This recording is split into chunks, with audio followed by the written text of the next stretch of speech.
everybody, and welcome to tonight's newest indoor adventure in the Four Keeps Beneath the Waves, part 10 of our Four Keeps playthrough. Today is May 16th, 2022, and you are loved. That is a very important thing that we like to remind each and every single one of our viewers and listeners at the beginning of each and every single one of these games. If this is your first time joining us, you can go to youtube.com/indooradventures to check up on all of the VODs of each of the games that we have played up until this point, or you can go towards anywhere audio casts are being made available for free. You can find us there under the same moniker. And speaking of things that are being made available for free, if you go to patreon.com/indooradventures, you can check up on our after show called Nights in the Courtyard, where we answer questions not only from each other, but also from the community. You're probably thinking to yourself, but Indoor, didn't you just say that it was being made available for free? I thought you had to pay people money on Patreon. Normally, you'd be right, but guess what? It's all being made available for free under the public tag, so just go there. You can check up on our after show. Best way to actually ask us questions for that after show, if that's something that you're interested in, is that you can join us on our Discord. The link can be found in the Twitch chat to the side or in the description of this video or audio cast down below. It is a great time. But let's say you already support us on Patreon. Let's say you already support us on YouTube and Twitch, and you're trying to think to yourself, where can I go to help support those fantastic folks even more? Guess what, buddy? I got your back. Quite literally, in fact, because if you go to indooradventure.redbubble.com, we got t-shirts, we got posters, we got mugs, we got crop tops, throw pillows, posters, shower curtains, journals, all sorts of shit that you can buy not to actually support us, because we also have face masks. That's right, we have face masks with the symbol of Tiamat upon them, and the proceeds of all of our merch is currently going to help support Doctors Without Borders. So if you would like to help support a good cause, again, go to indooradventure.redbubble.com. 100% of the proceeds going not to us, but to people who actually need it. So consider it. But that is it for my opening spiel. So hey, RJ, who are you playing today? I missed my button prompt. Hi everybody, I'm RJ, and today I'm playing Caelum, the Shatterkai Wizard. We both go by he, him. Hi everybody, I'm LBHackEmUp. I'm going to be playing Gwen, the Halfling Barbarian Fighter. We both go by she, her. Oi, I'm Cyber. I go by he, him, or whatever pronouns. I don't really care. That's Lady. She goes by she, her. She's being monitored. I'm playing Arjhan. Arjhan is a draconian Cori. He uses he, him pronouns. Hey everybody, I'm Wings, also known as Danae Keener, she, her. I'm playing as Coriander, the Eldrin Paladin, she, they, and he. And I am the Indoor Adventurer, he, him, and tonight I shall be every other thing that you will be encountering in tonight's Four Keeps episode, as I am the Dungeon Master. So, last we left off, you all had been on a beach. There was a set of altercations with some undead, with a potential ASMR. You were able to lay them out rather quickly, and after speaking with your new companion, Shao, who informed you about a possible long-term war that had been going on in the land of Flying Blades, where they are from, Caelum, you created your curious cabin. Everyone had dinner, Shao went to bed, and your group decided that, or at least you were going to kind of figure out what the best way to move forward was. During this time, Cori, you ended up having a rather, a very tender heart-to-heart moment with Gwen, where you both came to the understanding that the best way to kind of figure out tensions and alleviate things was going to be by talking with Caelum and kind of getting that figured out as best as you could. And things worked. You realized you didn't have to revive a guy to then, you know, torture him, get information, and then put him back into the ground, possibly. Instead, you remembered that you had a piece of bone from a shadow dragon that you had met while in the Shadowfell that you were able to utilize and then get information about the ASMR lab, circumventing the need for resurrection magics wasted on an NPC. It was at that point that you all kind of figured this out, and we're going to go and talk to Arjhan. However, there was a little bit of a pickle concerning talking to Arjhan, in that he was not actually there. Caelum, as you had run by, Cori, you had run by, you had seen the beginning of a arcane ritual beginning with Arjhan, but Gwen was actually the one who witnessed Arjhan disappearing, seeming to get swallowed by a portal that had been created out of 7 electrum pieces. And that was where we had last left off, with Cori casting Ascending, trying to figure out where your dear companion Arjhan went. So I'm going to rewind a little bit, and we are going to take this from Arjhan's perspective. So, Arjhan, you're sitting at your desk, you're counting the funds gained from the midnight sun and kind of sifting through the wreckage and debris at the bottom of the ocean behind it. And as you're setting the money into a variety of piles by their denomination, you find 7 pieces of electrum scattered throughout your newly acquired piles. The strange alloy of gold and silver is strange in comparison to other coinage that you've seen, and rather than being made of a singular metal, these seem to be a strange alloy of gold and silver, and each contains a small hole punctured in a square-like fashion through the center of this squared piece of metal. You go back to your paperwork and become focused on trying to get a new addendum added to your Tyrant security contracts.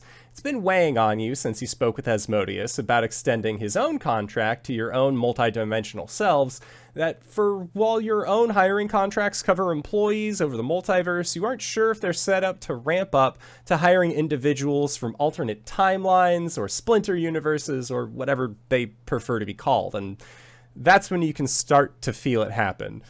The pain between your temples as it feels like the beginning of a migraine creeps into your mind, and the words on your papers look like they are swimming. You close your eyes, you pinch the bridge of your draconic nose, and take a deep breath. Maybe it's ramping too quickly. Entrepreneurship is something that has come surprisingly easy to you, but you also have had an excellent startup capita thanks to your adventuring. You would think it easier if you had more, you'd think it would be easier if you had more of you working on this, but this is also a hobby that seemed to have kind of taken its own rangs. So another deep breath. In, hold, out, hold. And you can hear Caelum, Cori, and Gwen talking in the other room. They aren't exactly being quiet, and it sounds like Cori is apologizing for something. You aren't able to hear every word that they're saying, but the cadence seems like it's sorting itself out. No raised voices, that's a plus. And they know you are right across the hall if something crucial that they would need everyone, if there's something crucial that they would need everyone for. You hear voices raised briefly, but it doesn't sound like an argument. They sound excited. And you hear the door open and you brace yourself and your burgeoning migraine for the rush of chaos that is the elves and Gwen, and are almost relieved to see them rush by your door. You hear Gwen, "I need sleep!"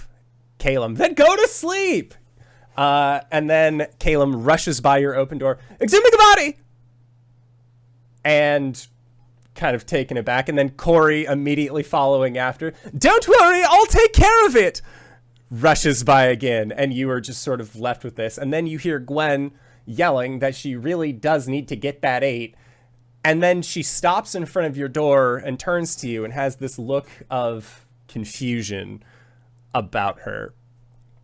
You're about to ask a question, you're about to question Gwen about that confused look on her face when you are surrounded by a flash of brilliant blue light accompanied by a high-pitched static frequency that seems to quickly encompass all that you are. You can feel this frequency in your muscle, in your marrow, in your core, and it is pulling you somewhere. You're accustomed enough to interplanar travel that you recognize this shifting sensation, but this feels different.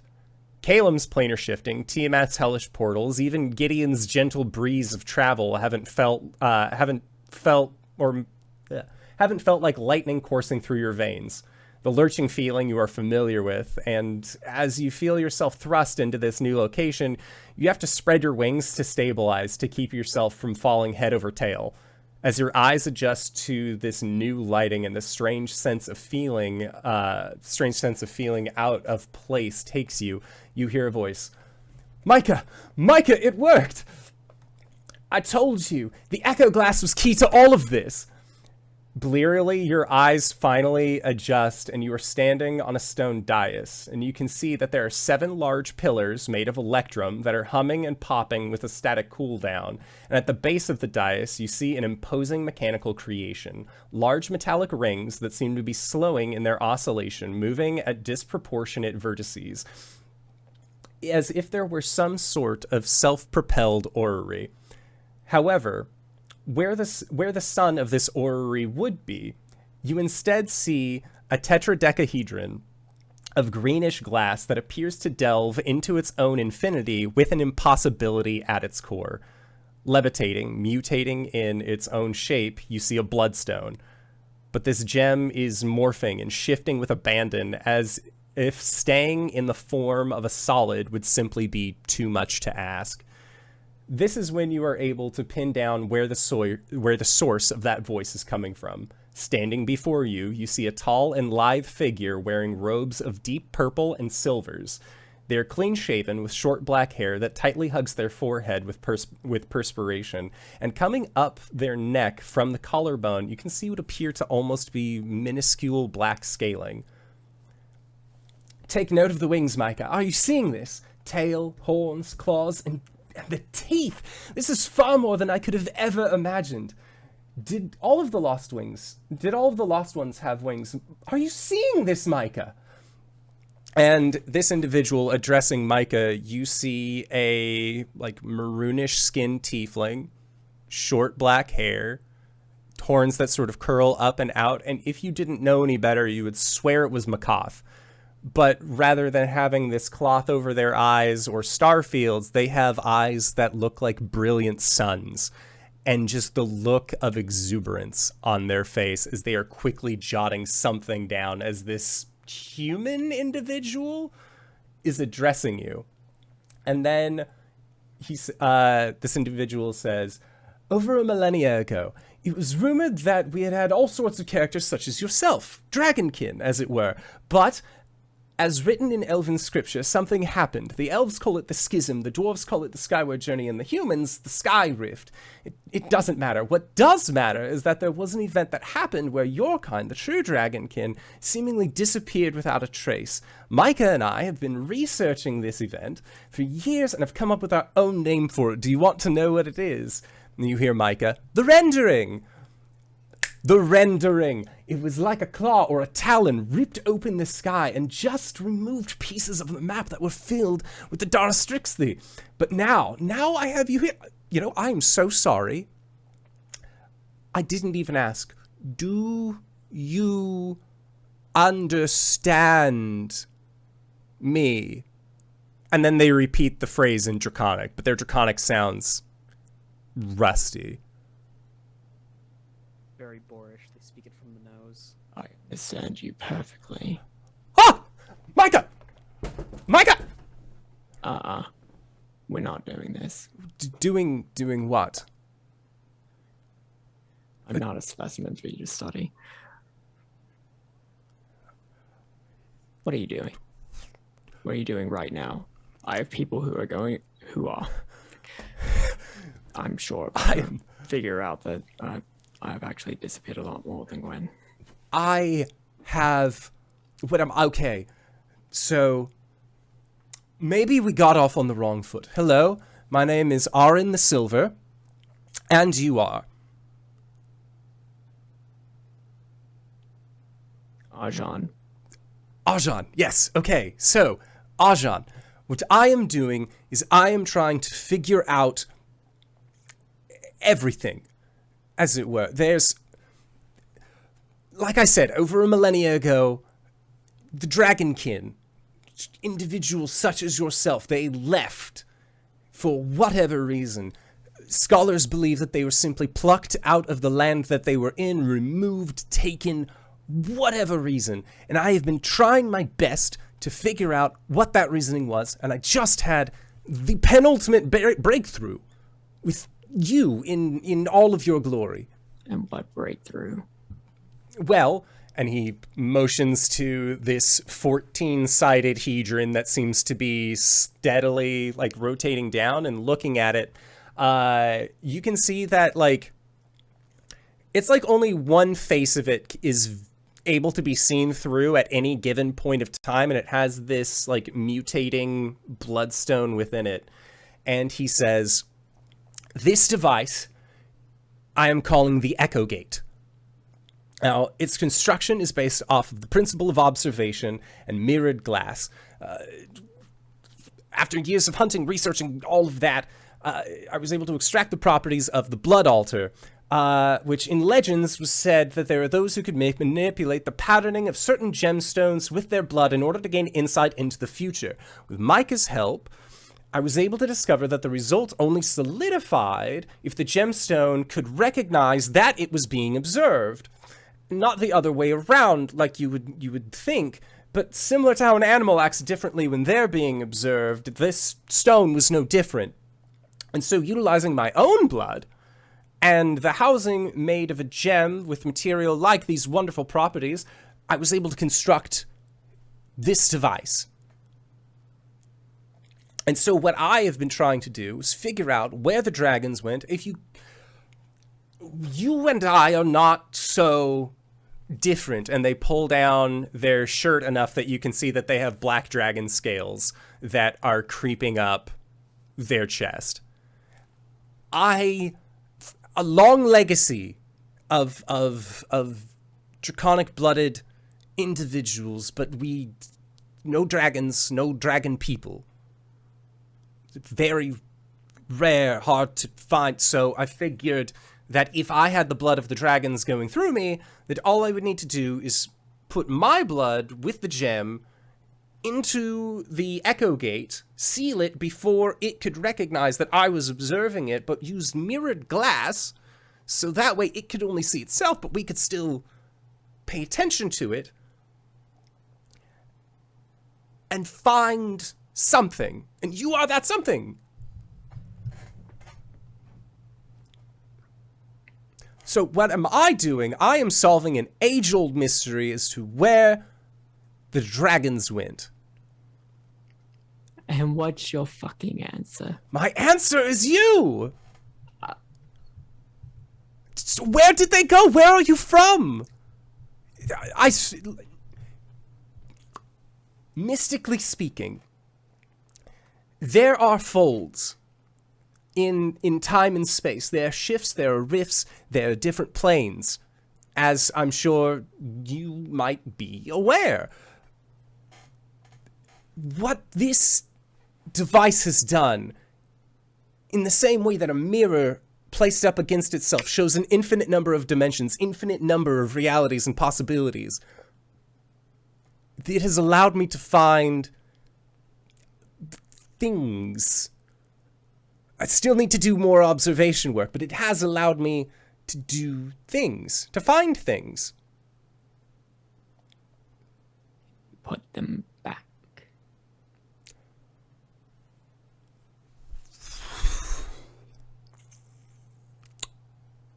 Yeah, why? I mean, not like you will be returned back to where you. A step closer to him. And as you take a step closer to him on the stone dice, you look down and you can see that there is a magic circle that is written in reverse to keep whatever has been summoned contained into the circle.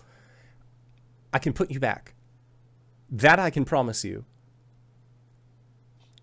But I think that we are closer tied to each other than either of us realize. Well, one of us better start explaining. I didn't know how best to... I needed a control. I needed something to make sure that the blood work would be manageable on the stone. So I used my blood to find versions of myself.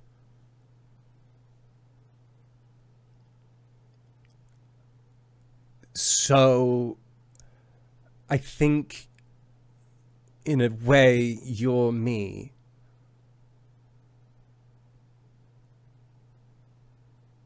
Does that make sense? And if you say no, I can always repeat myself or figure out something. And as they say that, you see they get like a look of consternation on their face. And Arjhan, you've recognized this look. This is the look of somebody who just received an unexpected sending. And Arjhan, you also receive a sending. And it is from Cori that says, Arjhan, hello? Are you there? Disappeared. There's half gold pieces everywhere. Caelum tried to call you, but it didn't get through. And seeming to respond to the message that you just received, you see Aaron put a finger up to their temple and say, I believe you have the wrong number, but maybe try again later.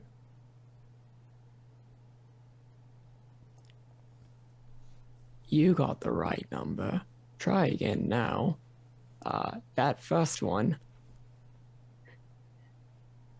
Search me to his plane.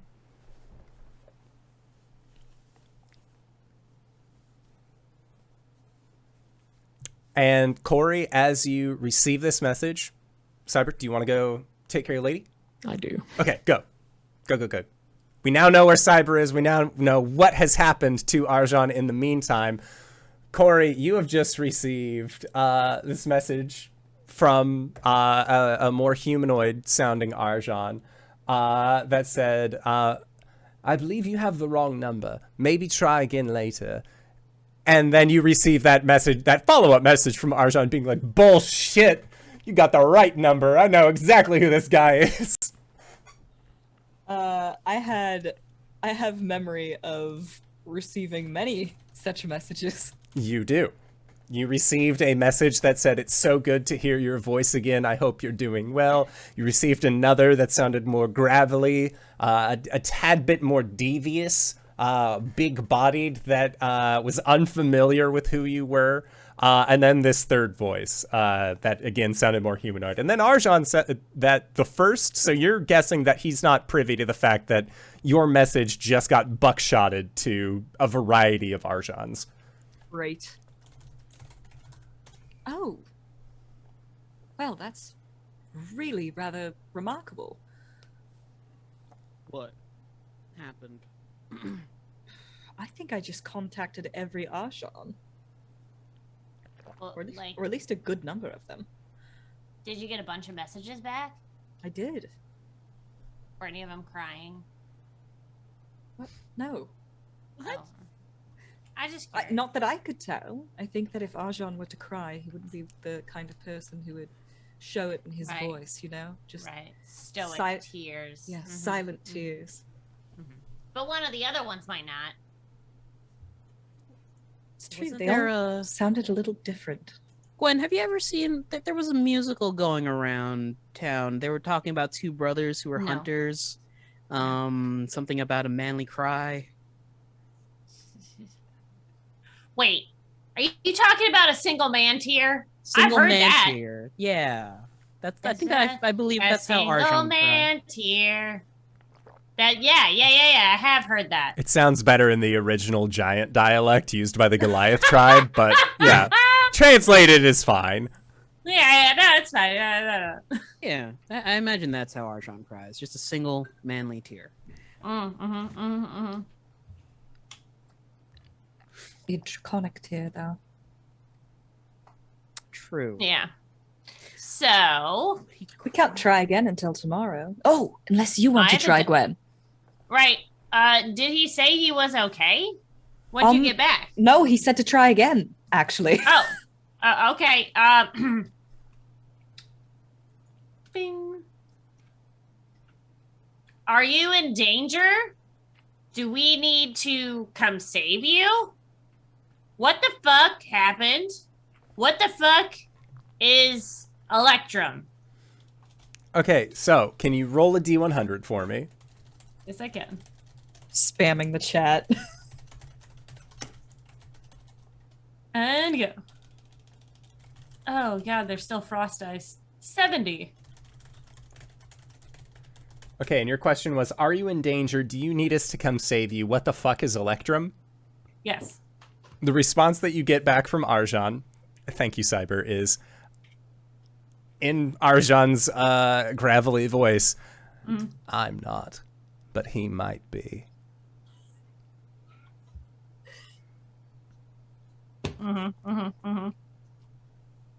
He's fine.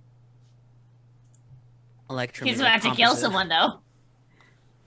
Electrum is actually compound metals of varying gold, silver, nickel, cobalt. It's really weird. It's sometimes used as a denomination in different countries. In currency, Well- it's just a half gold. Why not just use 5 silver? Because silver might be a scarcity.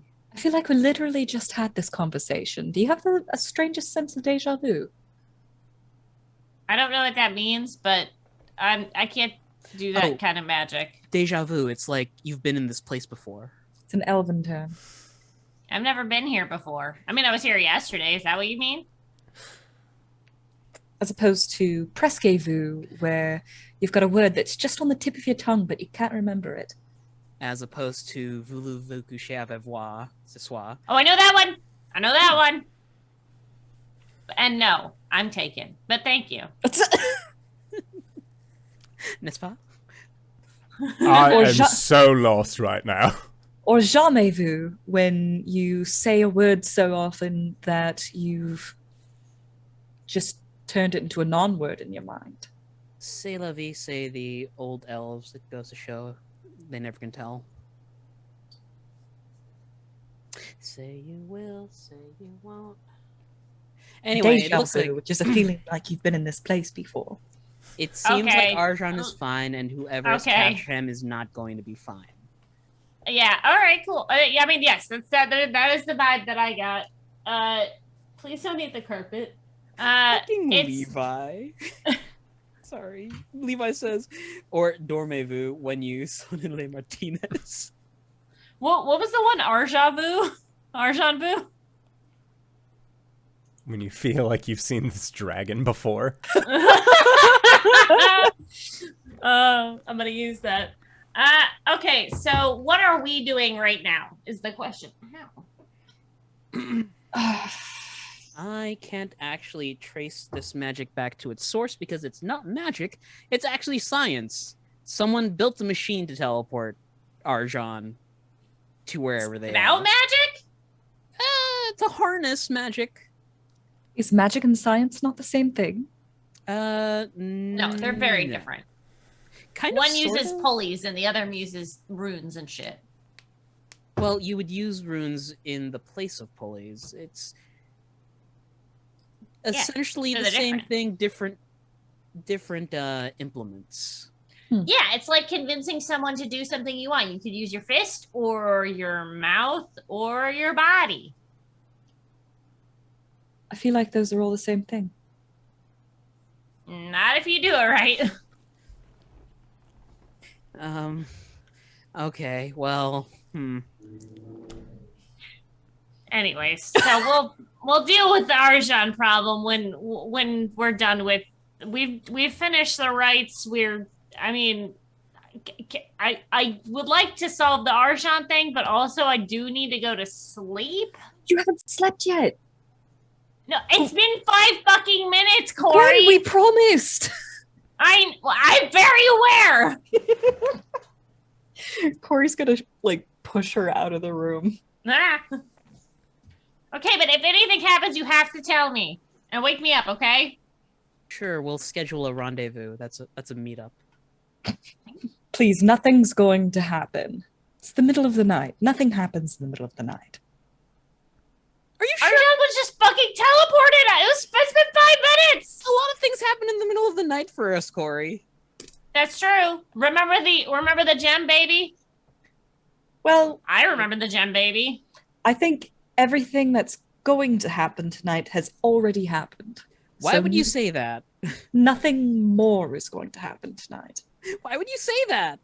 Yeah, what could possibly go wrong? Sounds right. All right, I'm gonna go lay down. Caleb, wake me up when the thing happens. Now I really am getting deja vu. Caelum turns to one of the invisible servants that he figures is there. Bertrand, 8 hours for Miss Guinevere here.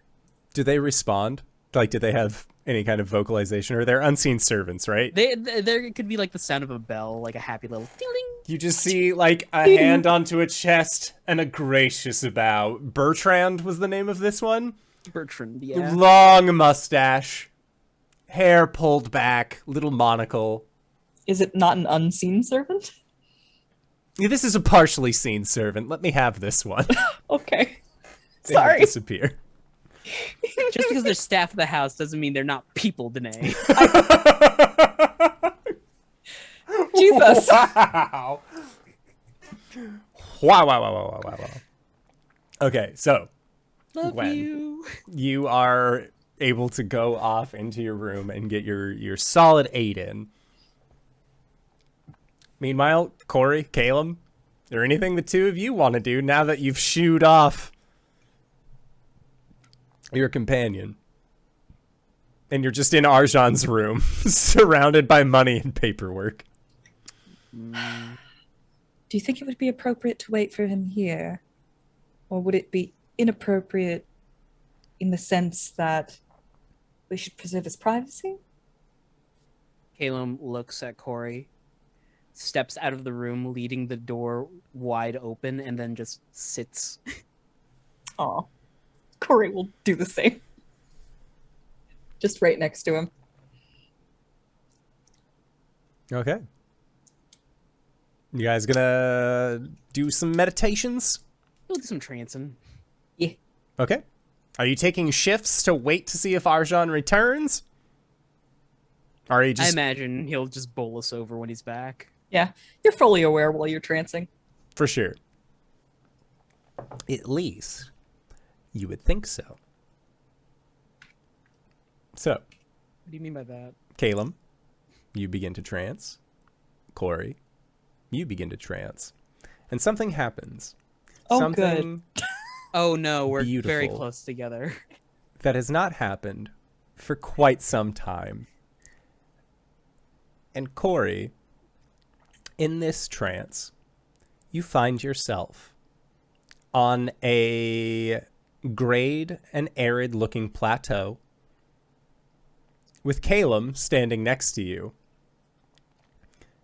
And you can see that there is what looks like the entirety of planar discourse that seems to just be off in the far distance.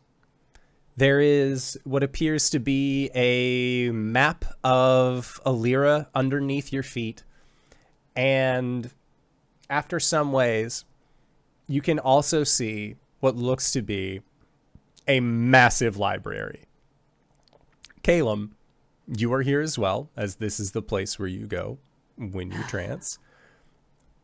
But when you look over in the direction of Cori, they are just like brilliant and golden. Ah!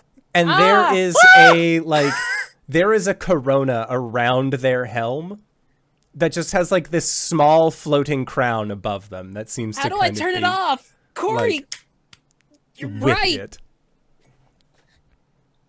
Oh no! Oh, it's been so long, I'd forgotten. Oh, my eyes! Ah! No! Oh, come on, it's not that bad. You are so bright! It's like a flashbang just went off in my face. Oh. We're very shiny. And Cori, when you're looking at like your armor, you meditated in summer form. And normally summer form is, we've kind of figured that it's more like blues and yellows, that kind of thing. But this is like purples and golds. Huh. Like it seems much more regal than you are used to. Looks like it's godling nonsense. I'll see if I can turn it off. Please. Cori tries to turn it off. Yeah. Make an Arcana check for me. Okay. Curious. 6. A 6? You try, and it like gets brighter, You're like, ah, fuck it. So like you try again, and eventually it cools back down to the level that it was at when you started, but it doesn't seem to like get past any. But you are effectively a beacon here in this otherwise grayscale environment. Sorry, Caelum. I think this is as dim as I get. Oh no, I'm sure you can get a lot dimmer. As soon as I said it, I looked directly at the camera like, here it comes. Caelum's gonna try it, since this is like his domain, correct? Yeah. Yeah, I would say make an Arcana check. Oh, okay. But Have you got a cape or something? that's a 14. A 14? A 14's enough in your current domain that, like, you basically can have, like, either, like, the top-down slider and just, okay, let's get you to a comfortable light level. Let's just get you down here. Where, just like an artist, where is this light source? What layer is it on? Shit. What layer is she on? God damn it! All right, that's more comfortable. Purple and Just gonna have to add an adjustment layer over the top. Don't worry about what layer it's on. Do I know what heraldry Corlon is, like color scheme wise? Yes, you do. You're seeing it right now. Oh, purple and gold. Purple and gold, yes. I never figured you for a more regal pattern. She just sort of looks down, says, "Do you like it? It's new." Looks good. As someone who primarily wears cooler, darker colors. Oh, actually, Caelum looked down at the map and see if the little dotted line goes off of it. The little dotted line, if you, like, follow it, you can see goes. And then there is what just looks like somebody, like just, like, shredded cheese over a plate. And how it has, like, all of those different pieces and bits. But it just seems like an island chain. Like, that same kind of, like, haphazard, completely irrational. Yeah, it's all over the place there. There's also, like... It's not a dotted line that continues over. It just appears. Because if you remember, you were not on the ship the entire way. This was not a, like, family circus travelogue. No, like, you, like, bamf teleported yourself over there when you were close. It is nice to see not much changes here. Cori. Oh, the library's back. You want a tour? Yes. This was a gift of saloons, wasn't it? More like a charge. Was supposed to protect it up until, Raven Queen shenanigans. But it's back now. Yeah, and as you near, you see that there are 2, like, additional annex buildings that have been built on either side. Those are new. One looks a little bit more like rattan wicker style, like a little older. That has this kind of like this dark ivy that's growing over it, and then on the other side it also looks like it looks more succinct with the rest of the library for sure. Caelum veers off to the right towards the rattan style building. Yeah. And like getting near-ish this annex, you can see that there are ravens that are perched up atop the building. I'm just gonna whistle up at them and hold a hand up. Yeah. They seem to look towards you. Flies down. Pop. Hello, who are you? And this one that has landed, like, sort of preens a little bit. I am the keeper. I am the keeper of the door. Oh, and do you know where this door goes? Yes. Yes, I do. Well, You know where this door goes. Well, no, I'm not quite as clever as you, so I think I'm going to need you to tell me where it goes. This is the Hall of Histories. Turns over to Cori. Qua? Means as much to me as it does to you. Okay. Is the Hall of Histories something I've heard of before? You can make a history or an arcana check if you'd like. They both are at 10. 18. 18? This is not. Are we free to tour the Hall of Histories? You are friends of the curator. Yes. Then you may. Caelum fishes in his pocket for like some croutons and feeds it to the keeper. And the keeper just lets them go. Turning back to Cori, I think this is the memory building. Do you think? Well, yeah, Back in the Shadowfell? that possibly, Raven Queen kind of asked me to fill the role as curator when I... Mm-hmm. So do you think this is where you'll be? Maybe if I wanted to get a head start on my work. When's the last time you were in here? The last time I was in here was right after we got Zarena back. I deposited the books into the library. I'm assuming that next annex is for Mistra. If, you know, this sequence of events is what I think it is. So there's a place here for every goddess that you serve. To every goddess that I've sworn some sort of fealty to.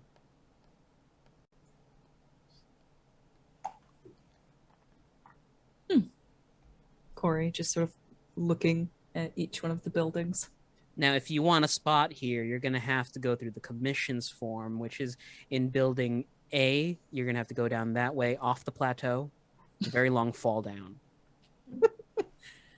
I don't think I'm quite at that level yet. I'll make like a little rock shrine for you then. Caelum says he starts walking into the library. Yeah. Are you going into the Raven Queen's Annex, Head Library, or the other annex, which you correctly guessed as Mistra's? I'm a smart bean. He'll just poke his head into each of the annexes, just like, what's in here? Oh. Yeah, in the Raven Queens, it seems that this is much more of a central library, books and such. Like, books is the primary thing. Raven Queen's library seems much more like different armors that have been worn by the Shatter Kai, kind of like more of like Shatter Kai history that wasn't previously available, but that seems to have been filled in. It's not worth noting as a whole library, but it is large enough as a section that it does warrant its own building. It's a to house. repository, essentially. Yes. Okay. This building will also help with your new feature, thanks to Mordenkainen's multiverse book. Yeah, I can go in there and swap out skills proficiencies. Or have fun. Or have fun. By the way, Eldrin get the same thing. Yeah, no, I heard of that. That's really exciting. That's wild. Their I need to season read change this has book. been changed to at the end of Trance as well. Wait, hold on. Eldrin get to do the proficiency thing as well? Yeah. Holy shit! Danae, we need to read this book. We get to do elf shit! It's an elf feature that got updated. Oh my Yeah, God! if you look at your sheet, it should actually have changed. We've been doing this for 18 levels! Oh, it's new. It's new. It will not have changed on your sheet. Oh, do we have to? You have to update it to the not legacy version. Anyway. Hi, Connor. Hi. Hello. Welcome back. Lady, do you need some water? Yes. She's thirsty. She's a baby. Oh shit! Did she eat? That's Oh, big girl. He's a good dad. Well, good He's a girl. good baby girl. Didn't Is this- I don't For all like you this Ottercats anymore. listeners. All right. No, she did not eat. Aw. I forced some broth down her throat. She'll get it. But on this plateau, entering inside of the Shadarkai Annex, Cori, as you are walking through, there are like glass displays of all these different armors and artifacts and other things like that have been utilized through Shadarkai culture. And in the mirror, like in the reflection of this glass, you see her. You don't see Coralon, you see Raven Queen is your own reflection, who seems to be like walking side by side with Caelum.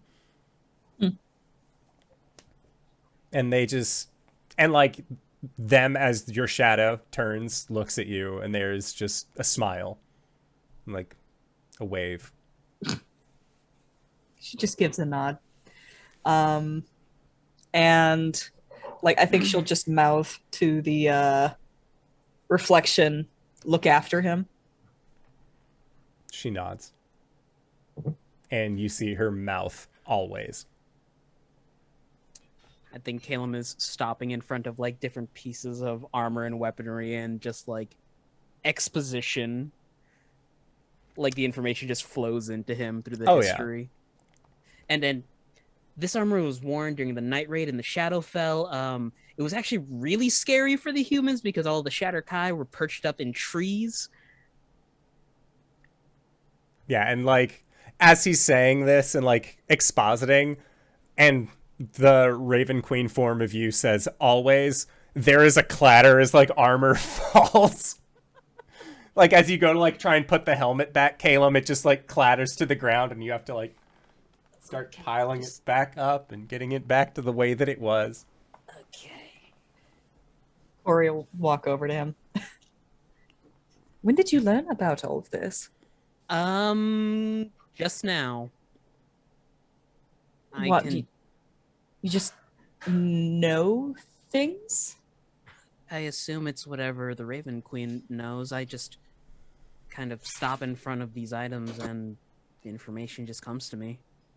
If only it was so easy. Well, I believe it's only Shadarkai stuff, and he'll stop by like a rusted dagger. Dagger from settlers. That's all I know.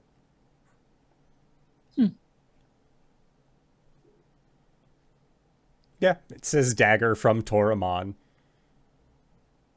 Tore a man in half.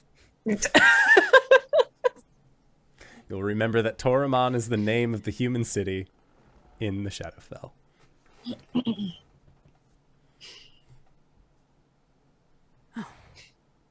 You haven't heard from Senior again, have you? Lee? Oh, no, I have not. I could try giving a sending if you want. No, it's just curious. Godlings have to look out for each other. I suppose. Just daggers and Toramon reminded me of him. I'm sure he's getting on fine. Okay. I wonder if he's doing better than I am. You know what? That's something you shouldn't think about because you should be focusing on you. Don't let other people get into your head. Always the wise one. I try to be. And then sometimes I almost cause the world to split in half. Anyway, let's go over to the Mistral Library. I think that'll be fun. Okay, and Caelum, as you were saying this, Arjhan, you are standing on this dais. You notice that there is this magical circle that has been inverted to keep you within its confines, or at least that was perhaps the ideal plan, but given your nature and the purpose of this magic circle, you don't really fall under the categories of things that it can actually keep held. And you received a sending from Gwen saying, "Are you in danger? Do you need us to come and save you? What the fuck is Electrum?" And your response was, "I'm not, but he might be." As this humanoid, Arjhan, is trying to exposit to you that what they were doing was to try and reach out to other versions of themselves. So Arjhan was gonna knowing what a magic circle is, he was going to attempt to press up against it, assuming that it did work on him. Yeah. Yeah, because a magic circle, I do believe. Magic Circle, 5th edition. Yep, choose one or more of the following types: celestial, elemental, fey, fiends, or undead. So Arjhan, you are not actually any of those things that a magic circle is used to be warded up against. So a little surprised that it didn't work. Arjhan is going to cross it. And there is like eyebrows up by Arjhan and just... Now, Arjhan. Yes, Arjhan. The reason why I would be very interested in going back is that there is a definite possibility that my world will die if I am not there. Now, the next time, assuming I allow there to be a next time, you attempt this experiment, I suggest you extend an invitation or just send a sending. In my defense, I didn't know you were real. Are there others like us? I will send you back. I promise you this. There are others. Are they like you or are they like me? One of them will eat you. Fascinating. And good to know. If I am to send you back, I have a question.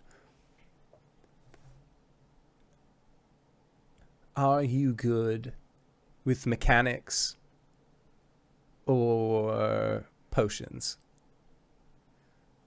I can do potions. Because we may need to recalibrate the machine. This is meant for pulling things in, not sending them back, but we can make do. We can figure it out. Really quick. I promise. No less than 2 hours. What are you getting out of this? Asking Micah. And Micah sort of stammers a little bit and then says, "Well, I would be at the ground floor of discovery.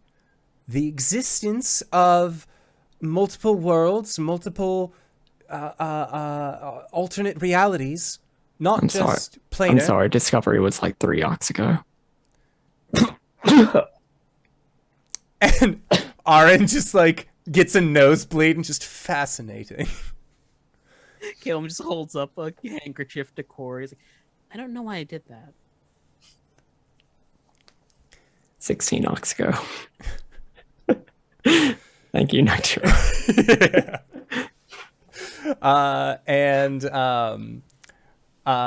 Yeah, Micah just says that they're just here they're along for the ride. And they express that, and through working on recalibrating, they explain that when they were younger, they were seen as a curse on their family. They were seen as a blight on their family's name, and they ran away from home, found their way to the floating city, and it was there that they enrolled in school. And Arjhan was a little bit older, but Micah watched Arjhan go through the process of becoming the youngest professor at the school. There was an incident with a strange book, but it was contained. And at that, the school realized that they were dealing with an incredibly powerful wizard, or sorcerer, rather. Micah owes more than they realize to Arjhan, and they admit that they feel like there could have been an entire reality of things that happened poorly. So what she is getting out of it is she finally feels like she is with somebody who appreciates and wants her to be there and doesn't see her as a curse or a burden. And for that, she'd be willing to do just about anything.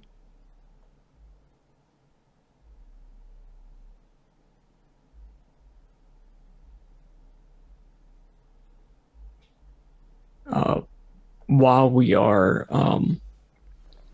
Arjhan will help recalibrate the machine, mostly because he would very much like to know, or try to get a grasp on, like, what is actually happening. He will explain, like, what his splinter reality was like, how he ended up existing, his disappearance of the dragons, and the Kais thing, including the lone Arjhan, who's like at the center of reaching out to all the other ones. And for that, Arjhan he is fascinated by all of this. Can I contact other Arjhan? Yeah, you have your scrying mirror. If I point it to both of us at some point, is this a reality that's familiar to him? No, it is not. This seems like a new one for other Arjhan. And does Arjhan is what I'm fascinated. Is what I'm doing does it make any sense to him? It makes sense in that he addresses what you have and calls it Echo Glass. At least that is the name that he is ascribed to it, and then points to the tetradecahedron, this 14-sided strange shape at the center of this orrery, and acknowledges that it is made of the same material. Is there any significance to the numbers that you're using? The 7 electrum spires, the 14 sides. The 14 sides. 7 was the number for containment, as far as looking at transmission. When going from place to place, if you look at most portals, if you look at most things such as that, they usually have 2, 2, 2, and then 1 at the center. 7 points in total for a gate.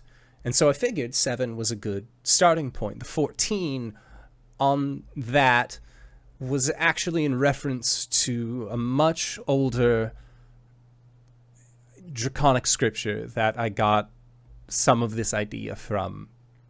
They mentioned something about how those of draconic blood in the old times would somehow be able to sometimes communicate with others of a similar mindset, and it didn't specify a number, so this Echo Gate is not the first of its kind. This is just the first one that worked. As far as its significance, I'm not really sure, but it's something I could research. Something I could look for.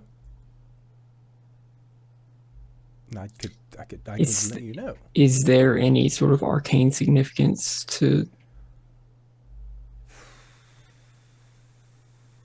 Make an Arcana check. You'd get you could roll with advantage from Arjhan helping you.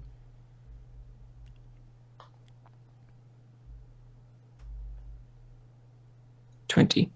20. As far as any kind of arcane numeric, 14 isn't exactly something that stands out. But you have heard it be called a number of divergence before?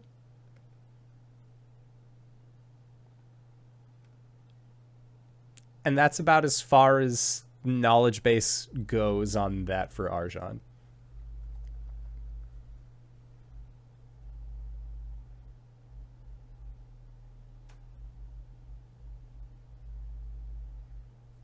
And Arjhan, as stated prior, he was just reading old books and it seemed like a good idea to follow them.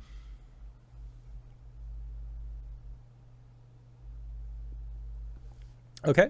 And after about 2 hours or so of recalibrating this machine, Arjhan explains that if you would like to stand on the dais, that you'd be able to, and then he'll send you back. All right, I will do so.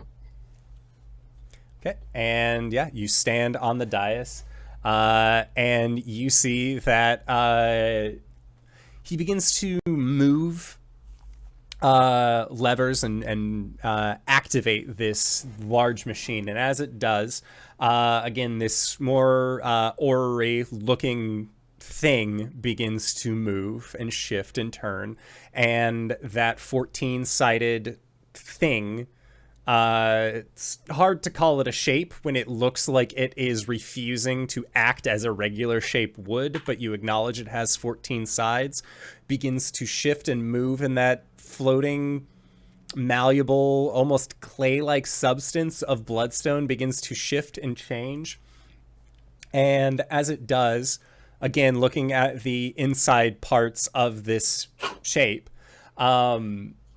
it is like two mirrors that are being held next to each other, and inside each of the mirrored elements, you can see that there are a variety of these bloodstones, but they are all in the mirrors of themselves, changing and shifting into different shapes, different patterns, different designs, until eventually it locks into place.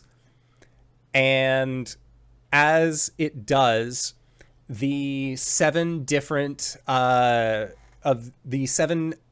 electrum pillars with these large bulbous tops begin to almost radiate with electricity that then arc from one to the other, creating this central point from the upmost tower that with in conjunction with this orrery, as it begins to turn, creates like a beam or a center point of energy that then seems to fire down.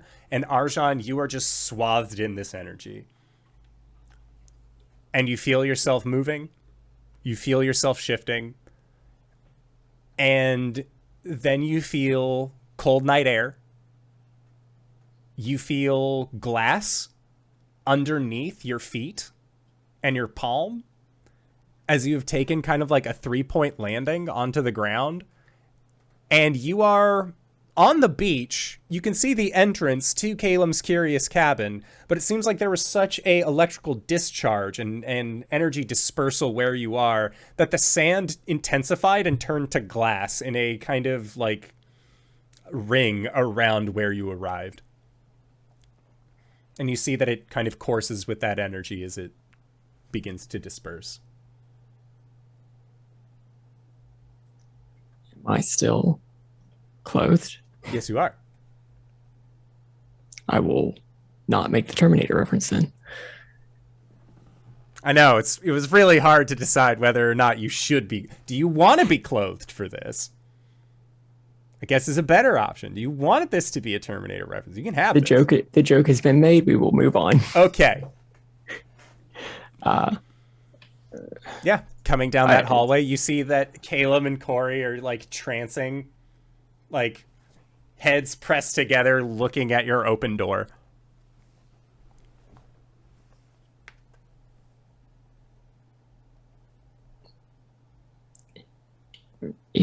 Is Gwen sleeping?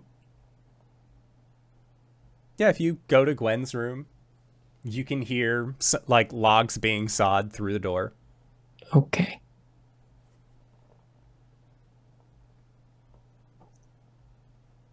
I'll just like go into one place of the cabin that actually has like little index cards or something, or just like very small bits of parchments, and then just like leave a note near Gwen's bed, nightstand, something like that.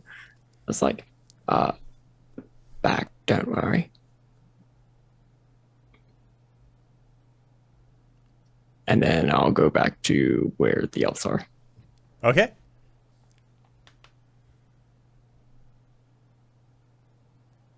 Yeah. I would say at this time, the elves still have about 2 hours left of their mutual trance. But there's something very strange, Arjhan, that you would notice. That between them, now that you're here and able to look closer, that there is what looks like a small gem that just seems to rest by itself.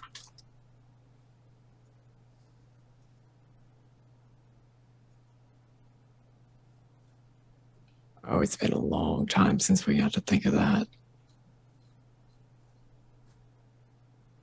I will get out my crossbow and be very, very prepped for any sorts of birds.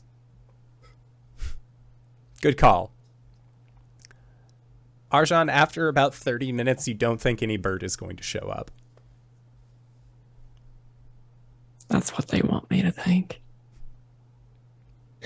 Another hour goes by, and that would be the end of Cori and Caelum's trance. And the two of you just see Arjhan crossbow out like he's been sitting in a chair for 2 hours waiting for a goddamn bird. Okay, hey, bud. Hello. Hi. Did we do something to upset you? And Caelum, as you say that, your hand, like as you go to like stand up, you feel brushes up against what looks like a little crystal orb. Cori? What? It, again. What? I thought we were done with that. Caelum and Cori, as you look in this orb, you can see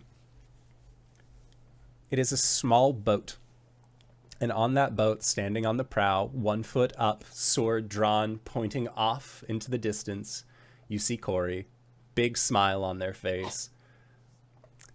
You see Gwen and Arjhan both with 1 oar, and you see Caelum in the back. You both remember this thing. This just seems like a reminder of simpler times that is manifested. Oh, okay. I have this memory. I think this is just like a trinket. Hopefully. Oh. What? Why are we still making these? I don't know. Welcome back, Arjhan. Hi, Arjhan. Hi. Where'd you go?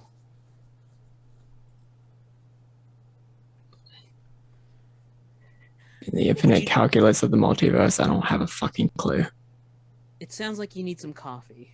Yeah, did you happen to get any sleep? No. You know what? We can sleep in tonight. How about you head to bed? We can watch things here. Okay. You want some nappy time tea?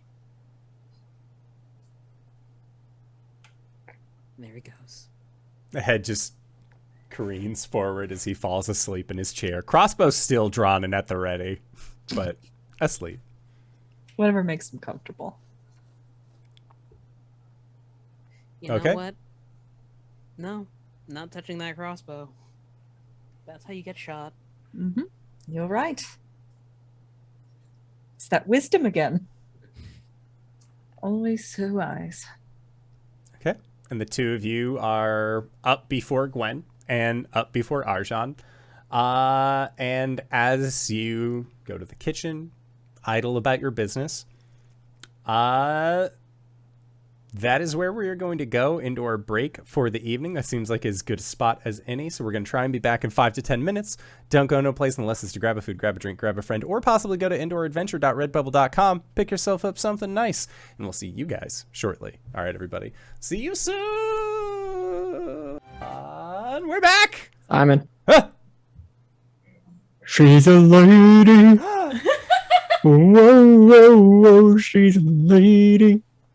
Oh, hi, lady. I'm a girl. I'm so baby. Oh, she's so done with your shit. Yeah. Like, Oh, Dad, yeah, she is you made me very. eat. She is very medicated. She is very done with me. She feeling it, Mr. Krabs. I've squirted very many yucky things into her mouth using a syringe. Mm. She was not happy, Mm. but now she's sleepy. You can get some good sleepies in. Chico girl. I like these pranks. Show me your animals. I thought about doing a kitten one. They're not ready for No. No. For audiocast listeners as well as those at home, LB, how many kittens are you fostering? I'm fostering 6 little black voids. They're all named after goth characters. Wonderful. And they're Is very one of them sweet. Raven Dementia away? One of them is Raven. There's Raven, Lydia, Morticia, Bram after Bram Stoker, Nancy from The Craft, and it was one of them was I named them after a character I don't 1 second. remember. 1 It was like second. now I'm gonna feel bad because I don't Nancy, remember. Lisbeth, Raven, Morticia, Lisbeth is the one. Bram, Lisbeth. and Lydia. Yes. So many kitties. Nancy is fully after her name. She is a bit mean. Incredible. But we'll get there. We'll get God there. damn it, I can't segue into my joke now after that. Good. That just means that we can start the session. So hello, everybody. I can segue after that, though. Hey, Simon, Ah, what? I'm looking for a notebook. Oh, did you know that there is actually a great place that you can find a notebook? Not even just at indooradventure.com, at indooradventure.redbubble.com, but our dear friend, the Hype Goblin, is actually being sponsored by the Rook and the Raven right now. We are not, but we're gonna plug her shit anyway. So if you go to shop.therookandtheraven.com and use the code HYPEGOBLIN at your checkout, you get 15% off, which that's almost like $15. It's insane. Go check it out. Go support Sarah. She great. Rook and the Raven's fantastic. If you're listening, Rook and the Raven, we could have spots like this for you guys. Just saying. That way I could be writing ads for 2 groups of people. Yeah! But, speaking of 2 groups, we got our sleepies and we got our awakies here at the Four Keeps, where the elves are the only 2 that are awake, or so you thought, inside of this building. Arjhan has been asleep for maybe about an hour. Gwen has been asleep for roughly about 5 hours at this point. But you want to know who's awake? Your friend Xiao, who has been sleeping peacefully, undisturbed this entire time. And I feel like, Caelum, you and Cori are walking past the kitchen area, and you just see Xiao, like, with a bowl of, not cereal necessarily, but it is like a hot breakfast. It's congee, basically. Yeah, pretty much. It's like a rice porridge kind of thing. And they just sort of like wave at you. Is everything going well? I'm honestly not. I haven't awoken in a morning not inside of a cell for a little while, but my manners have not been forgotten. Did you rest well, friend Caelum? And you, friend Cori? As well as we could. There was a bit of a disturbance in the night, so... Oh. A small incident, yeah. Taken care of. Are we safe? Quite. Yeah. Oh, well. Mm-hmm. That's good. But it will require our friend Arjhan to rest a bit longer. Ah, I see. I wouldn't go touching his crossbow if I were you. No, that is a surefire way to get yourself bolted.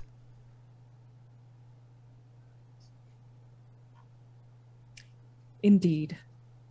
Is there any congee left? This is a magical house that summons as much food as you would wish. So yes, I assume of so. course. Sorry. That is what I was told. Is this not the case? No, in my experience, it's a sort of a batch sort of situation where a lot is made at once. Entirely forgot about the fact that we were in a magical house. Xiao You want shrugs. some Caelum? Sure. Cori will go and dish them up. Yeah. And Xiao, over breakfast, looks at the 2 of you and says, have you thought more about joining me? I know that you have expressed that you would like to at least assist me in returning back to my home, and I understand that what I have asked is not a light request, but truly your presence, your assistance would solve generations of turmoil. This is a matter we still have to fully discuss with the group, Xiao. I understand. If we are to assist you,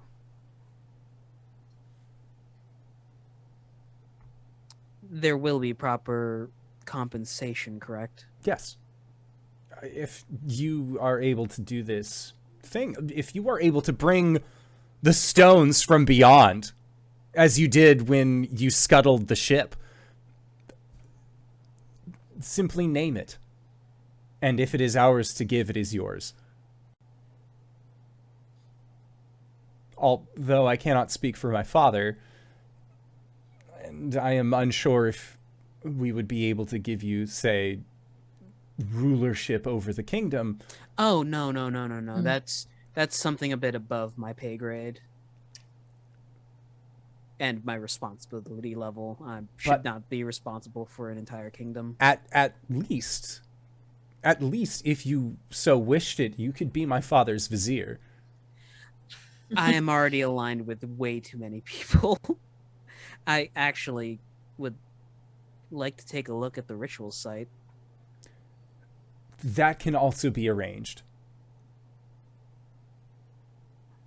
It seems that our current quest might have some clues within the place your people is guarding. Then, as my thanks for freeing me, and my thanks for if you are able to properly return me to the Shimmering Eyrie, we can figure out a way. I can speak with my father, and we can get you to this ritual site. If this is something that you are wishing to gaze upon, we can do this. Bertrand, do you have a calendar on hand? Let's see. We've stayed here for 4 days, and the submersible should be coming at the end of the month. So that puts us directly where on the calendar? Where on the calendar? How many more days until we get this? You're looking at a minimum of 20 days left. Maybe we could kill time. We could kill time by fighting a war for 20 days. That's not... To answer the question, from the chat, the in-game date is our May 5th.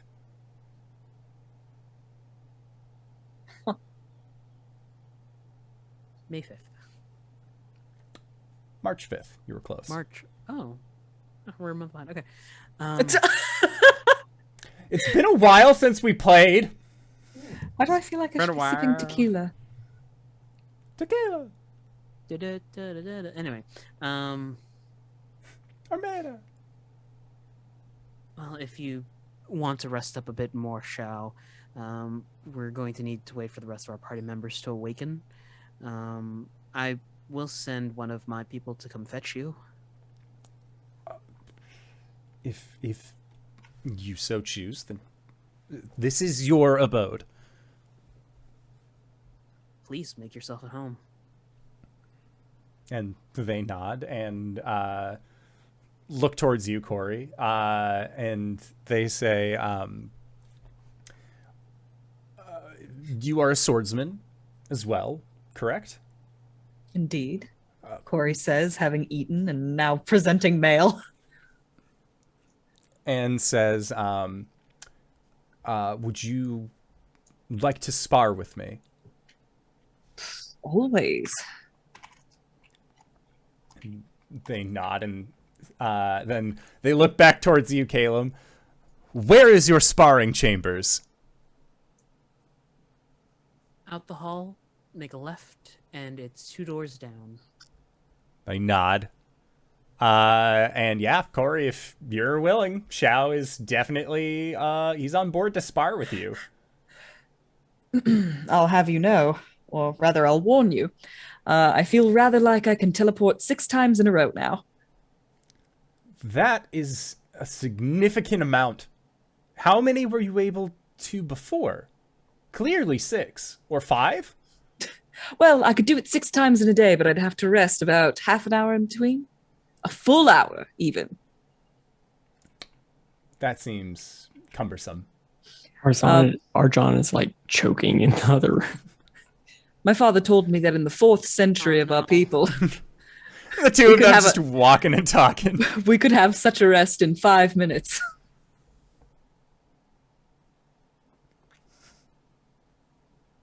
Incredible. I just made that connection.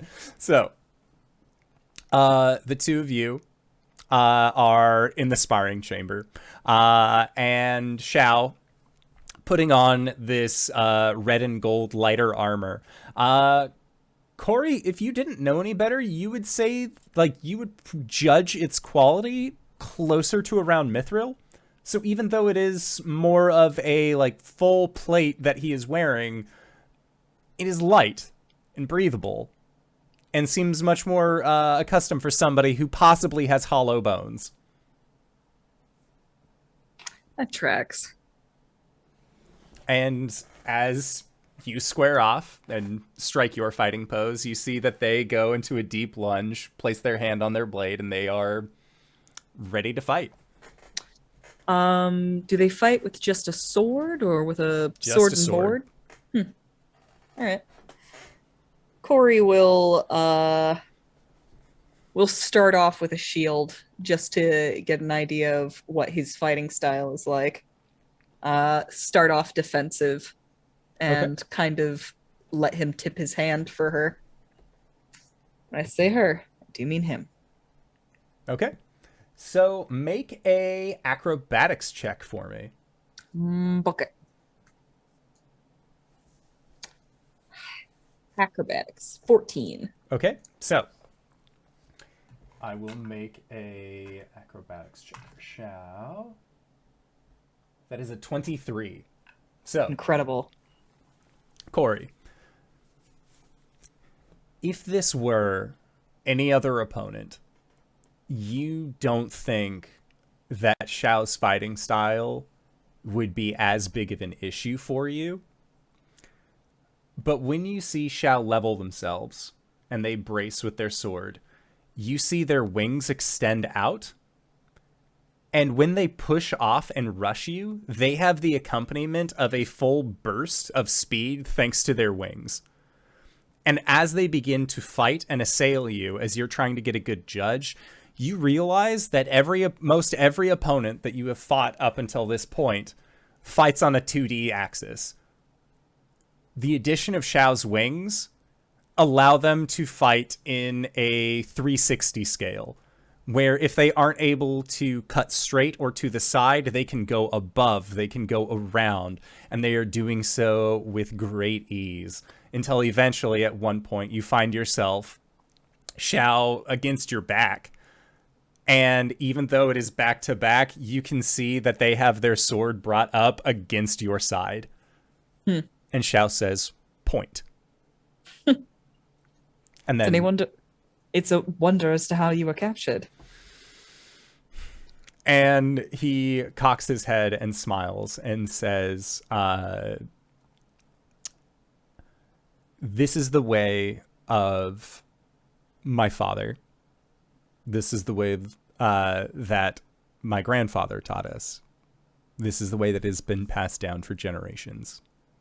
This is the way of the flying blade.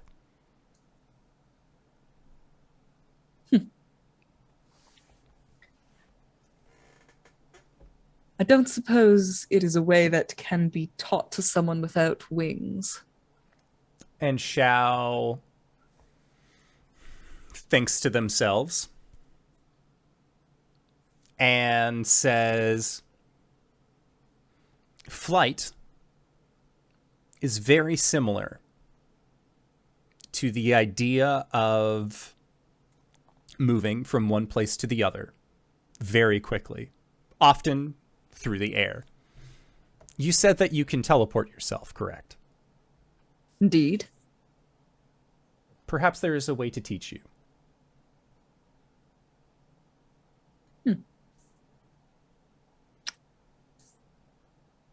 Show me. And Shao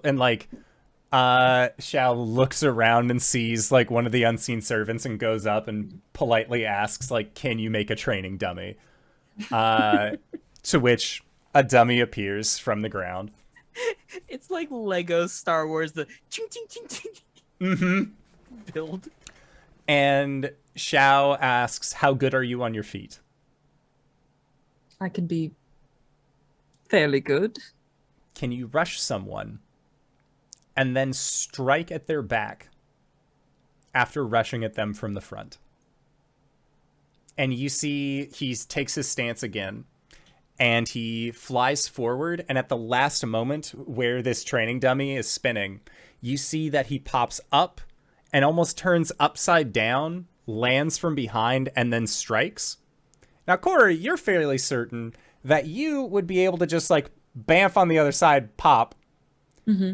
But for the purposes of this, he has gone completely, like, 180 with his feet up in the air, head facing down, striked, and then landed, almost in a somersault-like fashion. So if you were to do this while teleporting, you would have to teleport yourself to then be upside down in a spinning strike to land. Yeah.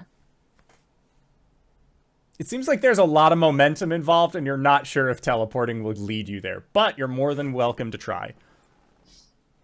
I think that Cori watches, sort of paces a little bit, and then nods to himself, holds his sword in front of him, and then takes a few tentative steps forward, builds up speed, casts Investiture of Wind, and then takes flight in the same arrangement as displayed. Yeah, and Xiao is just like... Perfect. Make an acrobatics check. This is 4. to stick the landing, if anything. What was I the said 4. Oh, boy. Yeah, so Cori, you, like...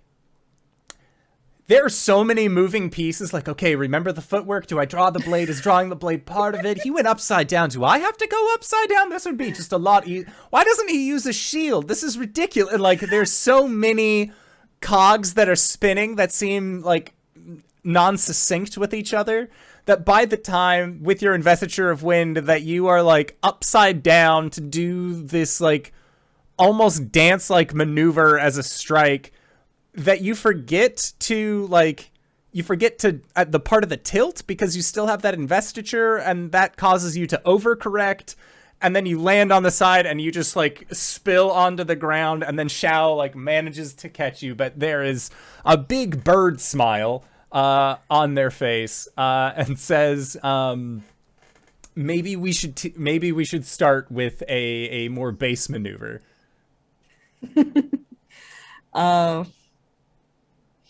The mechanics of flight are a bit different between you and me, I think. And he asks, when you fight, do you always keep your sword drawn, or is the sword drawn aspect of it? If so long as there is a threat, my sword is visible. Oh. In the Shadowfell, there's a style of combat where you draw and strike at the same time. It increases the force and speed at which you, well, attack. Oh, Caelum! I've forgotten Xiao that is you were also here. surprised to see Caelum there. Yeah. Caelum is just sitting in a chair, and he has a spare book open. He has an ink brush in one hand, and he's actually painting inside of it. Sorry, my mental image of this is just like Cori just like slightly disheveled in the arms of Xiao. In the arms of this bird man. Yeah. Hold on, hold that pose. Give me a second. And portrait. Okay, keep going. Whatever you're Actually, doing. I have no. my reference. Yeah. Oh well, yeah, portrait. Okay. It's always better to work off a reference. So This yeah, is going Xiao in the and like zone. Xiao performs the maneuver again, Cori.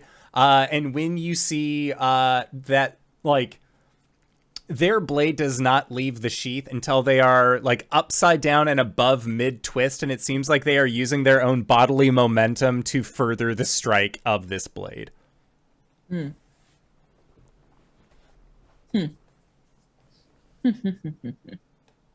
Yeah, it just seems like it's for Cori. I'm sure this is great because you've been like Caelum school and like fighting against mostly like sword and board folk, and like this is like in a way this is kind of similar to how Kendek fights, but Kendek's sword is big, and he's just big, like he's good at what he does, but he's large, and so this being more of like almost Cori's body type, doing a similar kind of sword draw. I think is a lot more like interesting for Cori to watch and like, okay. Especially when Xiao also explains that like if you do decide to fight, the Night Sworn have a similar fighting style. It is inferior to the Bright Warden's fighting style, mind you, but it is similar. Clearly. Cori will try to replicate using face step this time. Okay.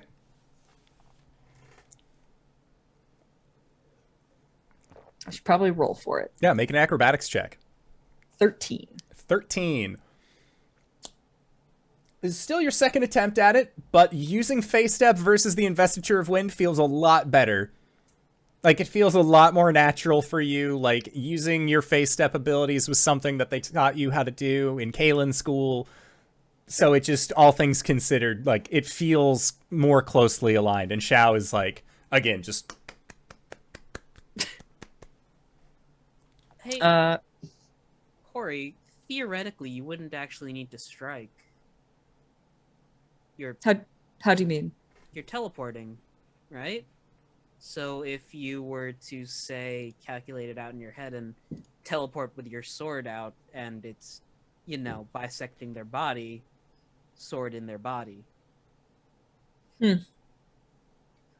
Yes, but I think that you discount the amount of damage that a sword does when it enters a body.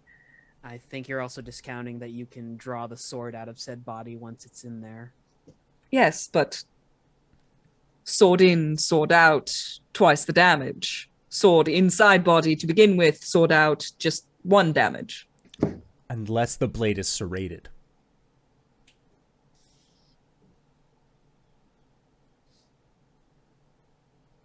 Well, of course, I mean, of course my blade is serrated, but... Xiao's eyes get wide and he looks at your sword and like the leaf-like ribbing that's along the side. He's just like, what is this? He is so fascinated by this. And I feel like it is around that time that Gwen, you wake up and you can hear the sound of battle in a sense. And then the sound of battle stops and there's a clapping sound. And as you exit your room, on the little counter, there's a note, probably placed up against like some lilies, that is from Arjhan, explaining that he's all right, no need to worry, everything's fine. Oh, okay, good. He's home. Just gonna peek in his room real quick. No one is in Arjhan's room. But near Arjhan's room, sitting in a chair, head slumped down, in what one might argue is an uncomfortable position, is a sleeping Arjhan, crossbow on his lap. Sweet boy. Okay. She's gonna like walk down the hallway, sort of hit one of the sides, correct herself, walk down towards the sound of battle, and she's gonna like emerge in the room, just like, all right, somebody's getting killed. Just give me like 2 minutes. And Gwen, as you say this, you see Cori like trying to do like a flip and turn over a training dummy to do like a strange pulling strike, and then land on her feet, and she's like, it looks like she's just riding on the wind doing this. Like there is like a small gale that seems to surround her doing this. And Xiao is like giving him direction as to like how better to perform this maneuver. All right, what the fuck is going on? Are you attacking us? Are you killing us right now? Are you trying? Xiao like puts their hands up and just, no.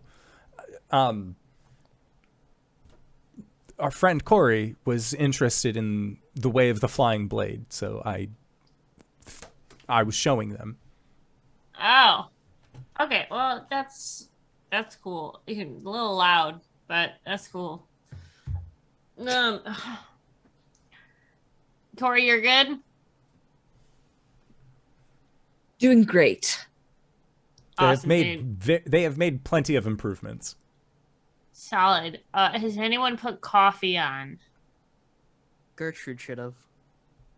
Perfect. What time did Arjhan get in last night? A few hours ago.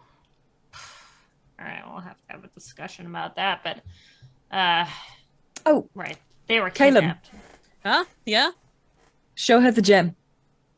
Oh. Oh, okay. Go into his pocket as he, like, pushes his book away. Shows her the gem. Look, Gwen. nothing stole it this time. Are you kidding Fucking me? gemmery.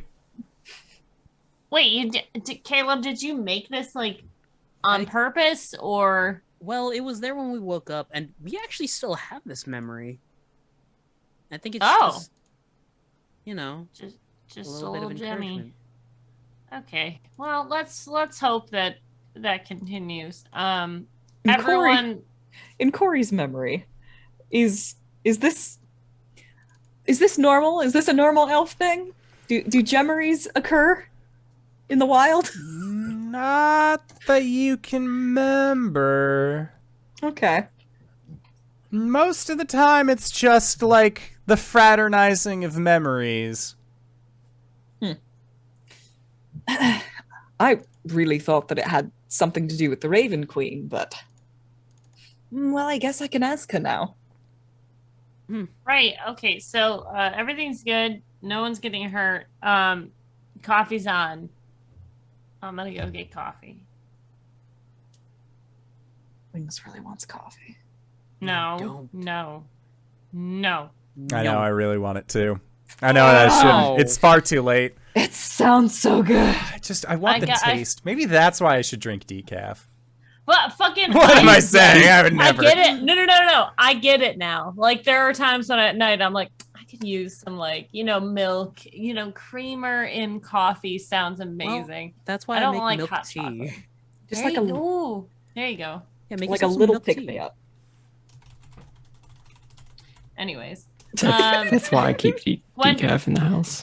Yeah. Gwen goes to get some decaf coffee. I did find some Evil Dead type coffee today at the grocery store. It's dark roast. I usually drink light roast, but the art is so good. Anyways.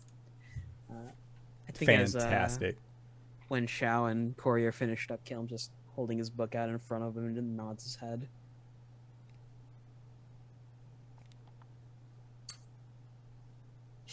Caelum, did you want to learn? Huh? No, I'm practicing something else right now. Oh, what is it? I might have learned how to paint over the course of 4 hours. Really? Yeah. Do you mind if I see?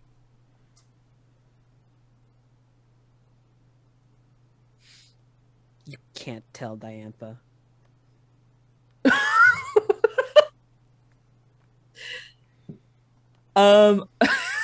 I think Cori teleports over, just like I make no such promise. Yeah, you What could have did you walked, but do? now that you can just teleport willy-nilly, like, fuck it. So Yeah. for this painting, Caelum rolled a 30. Oh my god. It is a bust watercolor painting of Diantha's face. Oh.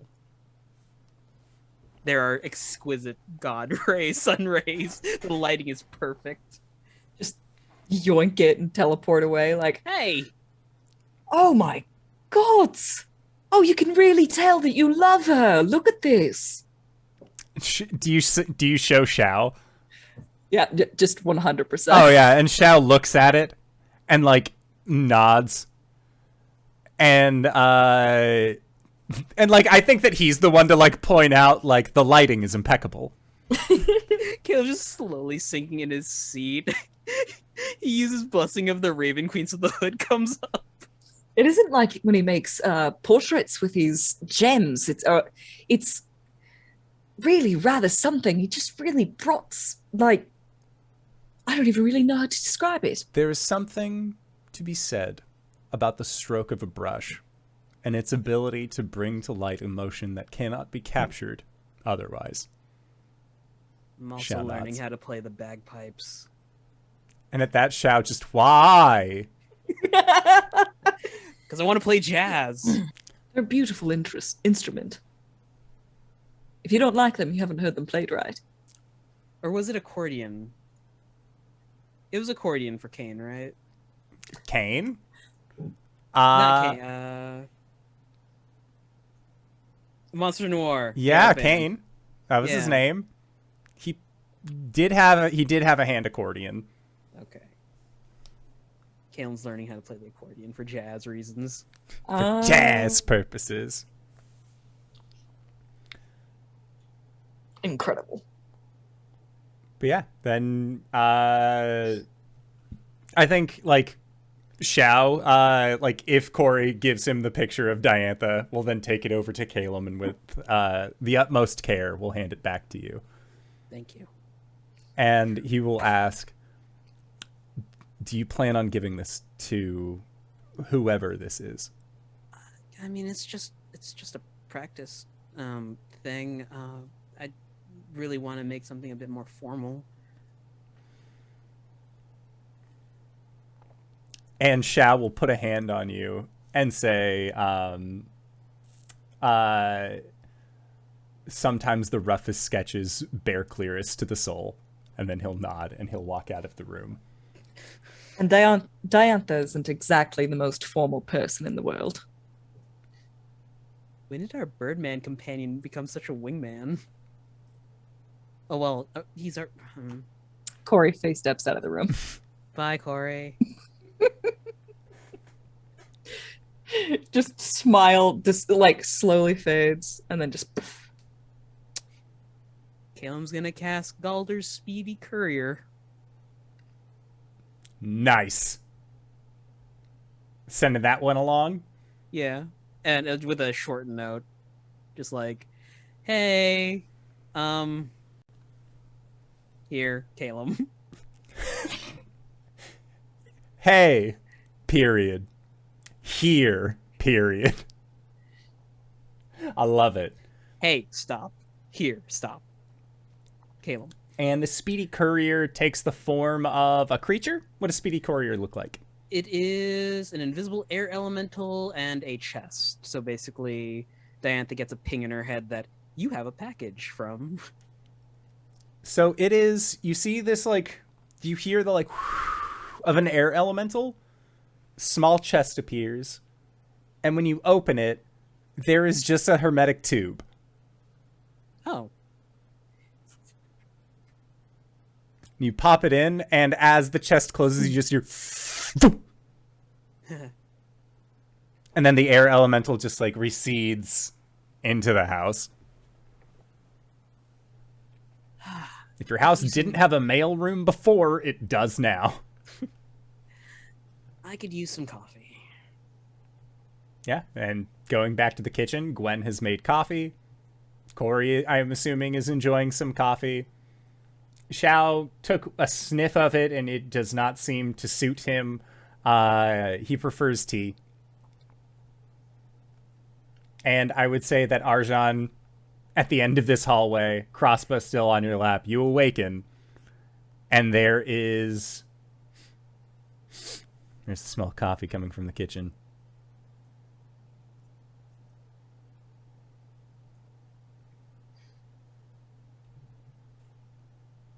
That's it. There's a nice coffee smell. And following that, if you do, you find that all of your friends are currently here. As well as Xiao, and they all seem like they've been awake for a while. And Xiao will raise his hand in greeting towards you. Are we ready to go? That depends on you, bud. How are you feeling? I pour my cup. I chug it. You know what? That's fair. You don't want any breakfast? You've got rice porridge? Bit of bacon inside of it. Some fish flakes?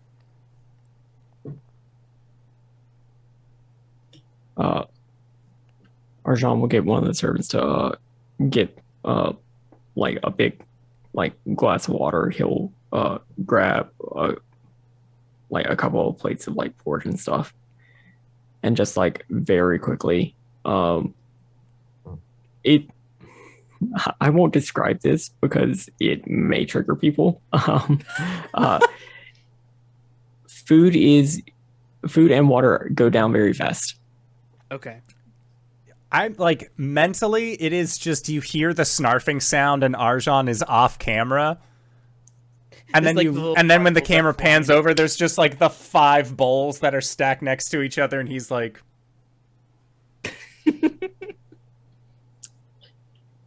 It's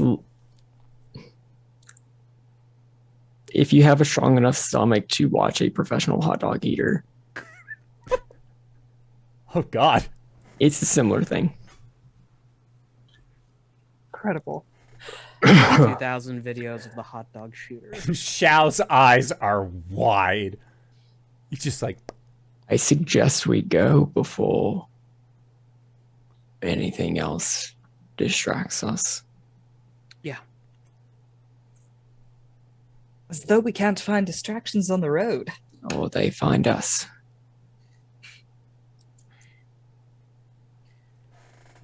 Bye. While they're getting up and moving, I did speak to Xiao earlier today. When we do deposit him back in the safety of his kingdom, I want to check out the ritual site that they've been guarding. Have they been guarding it, or is it in enemy territory? Xiao explains.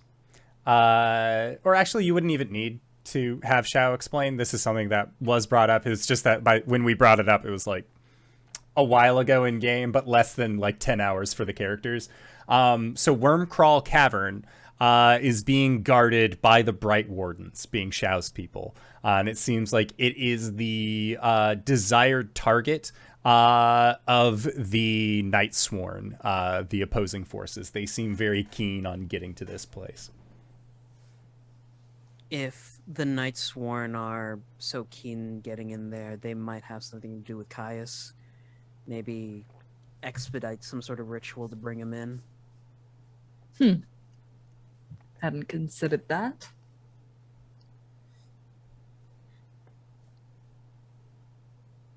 Oh, okay. I guess that's something we can deal with whenever we get there. Okay.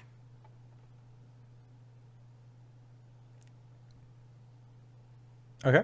How are we getting there? Boat. Boat. Sending stone. Liviet. We're gonna be heading back now. Oh, yeah.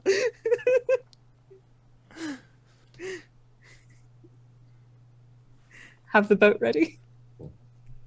Well, we're a day away. We're a day away. Love you. You still got 5 more if you want. We've got a bird person with us. And then comes the giant fist. You don't get the with us in. It's just we've got a bird person. Yeah, I've seen Arjhan. He's not really a bird person. The response that you get back is, I love you too. That is great news. Bird person? Did you see those rocks fall from the sky twice? Oh yeah, right. Hope you are safe. Olivia. We She were doesn't in need to sign danger. it. You know who it We is. were but- the danger. I can only use the sending stone once a day. Yep. Oh no, I am the danger. I am the one who rocks. I caused the rocks to fall. Rocks Next fall. time, Meteor Swarm. For those about to rock. Okay, so you guys have a day journey through the jungle to get back to paradise, if you would like, unless there are... wait. Did we come on the Moonrunner? There were 2 ships. There is the Moonrunner, and then there's Redemption. Right. Moonrunner's on port, right? So is the Redemption. Give me 10 minutes. Shao, like... He's so amped whenever Caelum says that he needs, like, a little bit of time. Like, again, you caused space rocks to fall and kill all of the people that had been holding him captive. He's ride or die for this Shatter Kai right now. Ride or die for Shatter Kai. Oh, sorry, mind the glass. Yeah, and Caelum, when you, and the rest of you, when you exit the building, there is just, like, an AoE burst of glass that has just been like popped up in the sand. Is that ozone? I believe it's glass. No, the smell. I don't know if it would still be lingering that long after. It wouldn't. All right. I would imagine it's like some magical bullshit, particles in the air. Science and shit. Science and shit. Caelum's gonna cast Teleportation Circle, targeting the Moonrunner. Okay. And Shao is like geared up and ready, like, oh, like where the fuck are we going now? And then Keep your hands, legs, arms, beaks, talons, and other appendages inside the ride at all times. Once the ride starts, it will not stop. Repeat after me, ah, and then they teleport. Shao, ah, and then when you do, just ah, like. When you arrive on the Moonrunner, they immediately bring their hands up to their mouth. Seems like they have bit their tongue in the process. Oh, bless. But yeah, just onto the Moonrunner. You are in the port of Paradise, and you can see that Geyer, the Tiefling, is like on still on the docks doing their business, and they like squint in your direction and then see it's your group, and then just like there's a look of like, what the fuck? Hi. We told them they had a day. Yeah. Cori just like cups hands over mouth, just Lydiate! I forgot about the teleportation circle. Shao rushes over to the side of the ship, and you just hear yarfing. He is not used to being throttled around in such a way. But yeah, Cori, you yell. There's no response. Some of the members of Oliviette's crew are, like, surprised to see you, but honestly, at this point, they're like, "Oh hey!" Like there is an unspoken. Actually, there's a heavily spoken about rule of the ship, which is don't walk through the circle that's there. Whatever you do, it doesn't matter the time of day. That's a no-fly zone. Like there's a barrier that has been set up around your teleportation circle, so nobody gets fucking like struck when you guys pop in at whatever hours. Cori's gonna nudge Caelum. Oh, you forgot to give her an incoming. Incoming. Guys, we've been doing this for years at this point. I feel like we should be better at it. And then Caelum, the response that you get back. Wait, so is it a day? Is it now? If now, I am at the high tide. Hope to see you soon. Also, bird person? Caelum turns, sending Olivia. It's a long story. Do you want to mess with Cori? And you can get, like, this was the second sending that you've sent Olivia? Yeah. Response that you get is she in a bad mood? What do you mean, mess with them? Patting Zhao's back, holding back his feathers. Just eventually Shao like, huh. Like Last third level spell slot on shenanigans. I mean, we still have time if you want to have a quick luncheon date with them.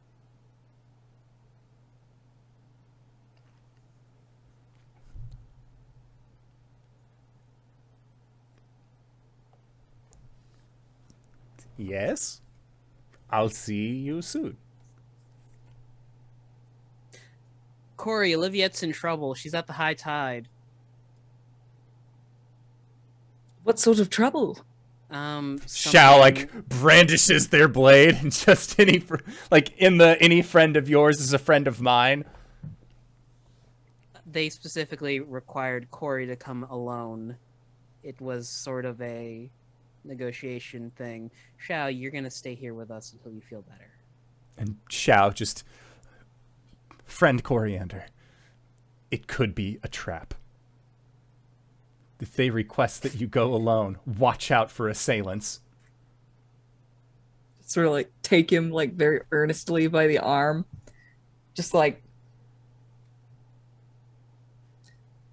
I know now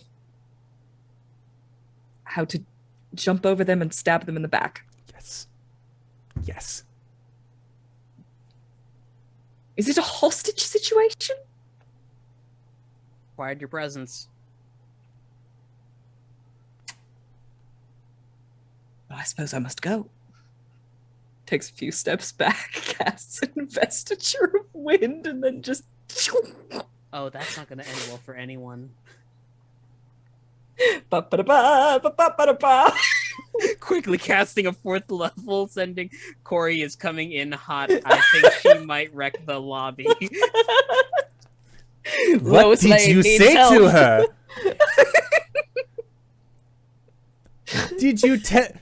Did you do something stupid?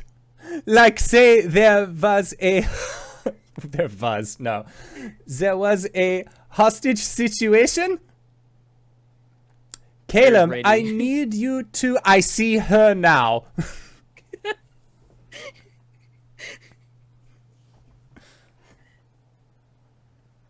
Yeah, and Cori, as you, like come in hot to the high tide, like, Oliviette, like, you can see is, like, getting people, like, get the fuck... My girlfriend's... My partner's coming by, everybody get the fuck back! Like, she's trying to wrangle a flash mob.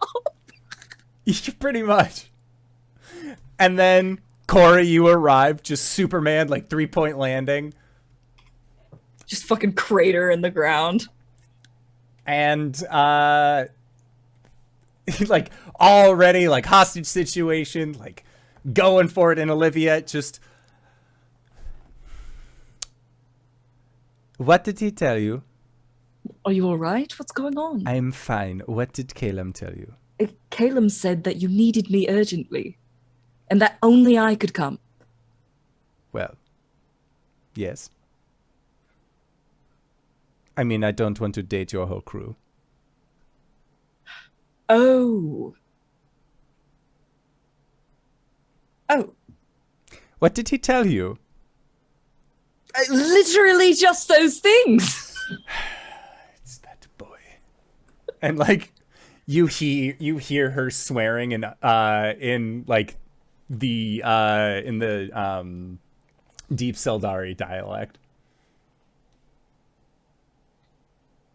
But yeah, Oliviette, now that like the bar manager there is like looking at the broken tile that leads up to the high tide, but Oliviette like gives him some coin, levels it out until eventually the two of you are seated, and Oliviette says, I mean, I was thinking about just renting this place out, but then I saw how much it would be, and then Caelum said that it wasn't going to be a day, it was going to be right now, and then you came flying in, and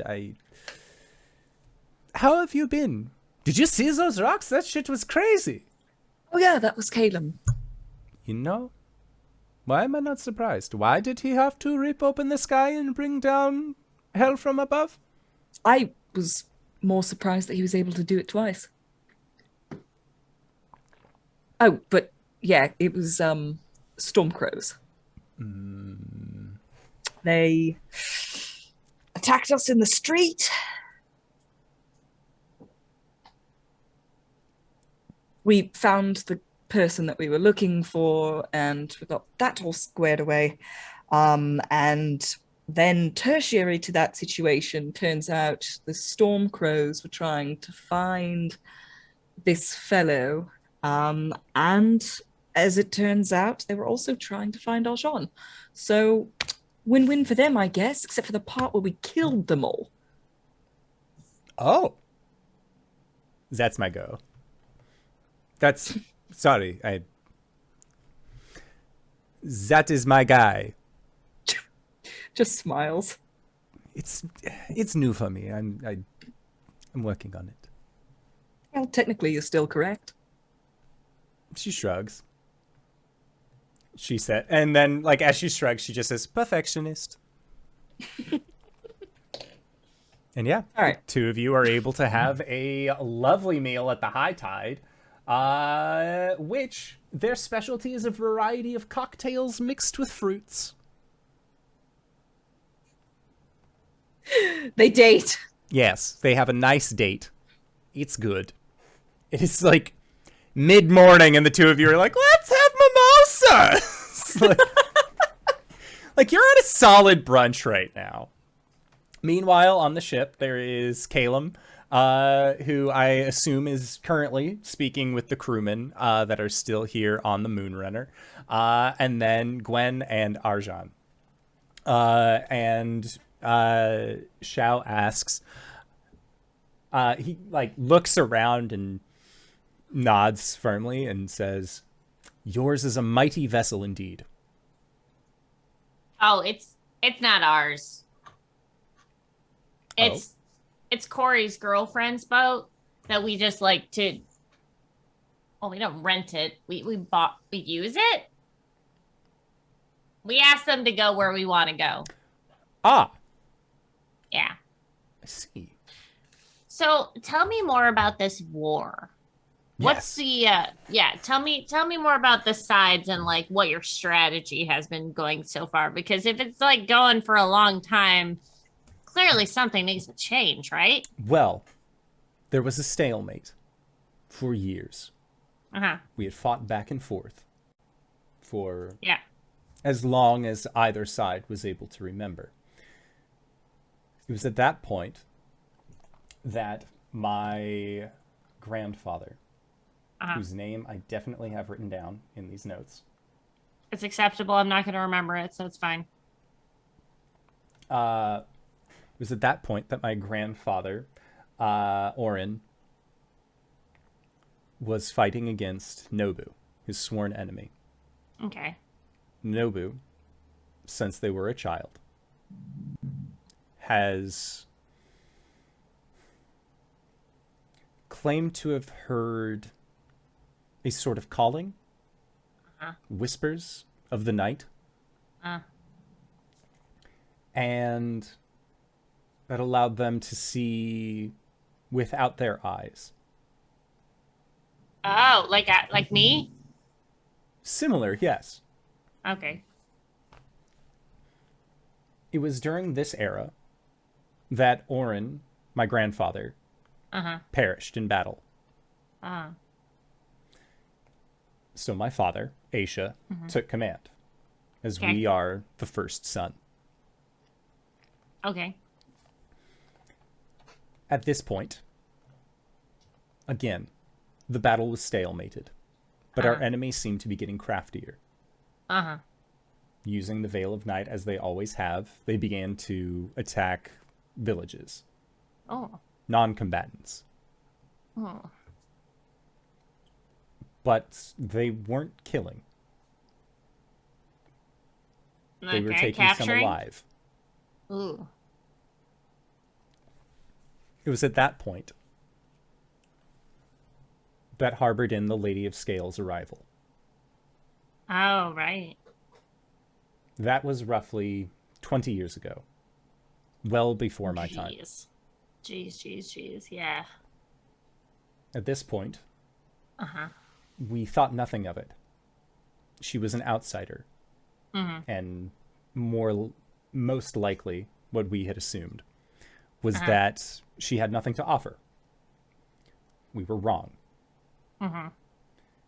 Ever since she has joined, Nobu's men have gained extraordinary abilities, and we are losing.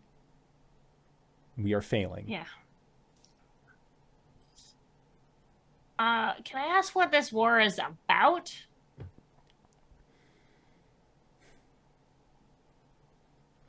And there is a look in Xiao's eyes that goes farther than you have seen any 1,000-yard stare. And they look back and say, the Night's Sworn attempt to swallow the sun.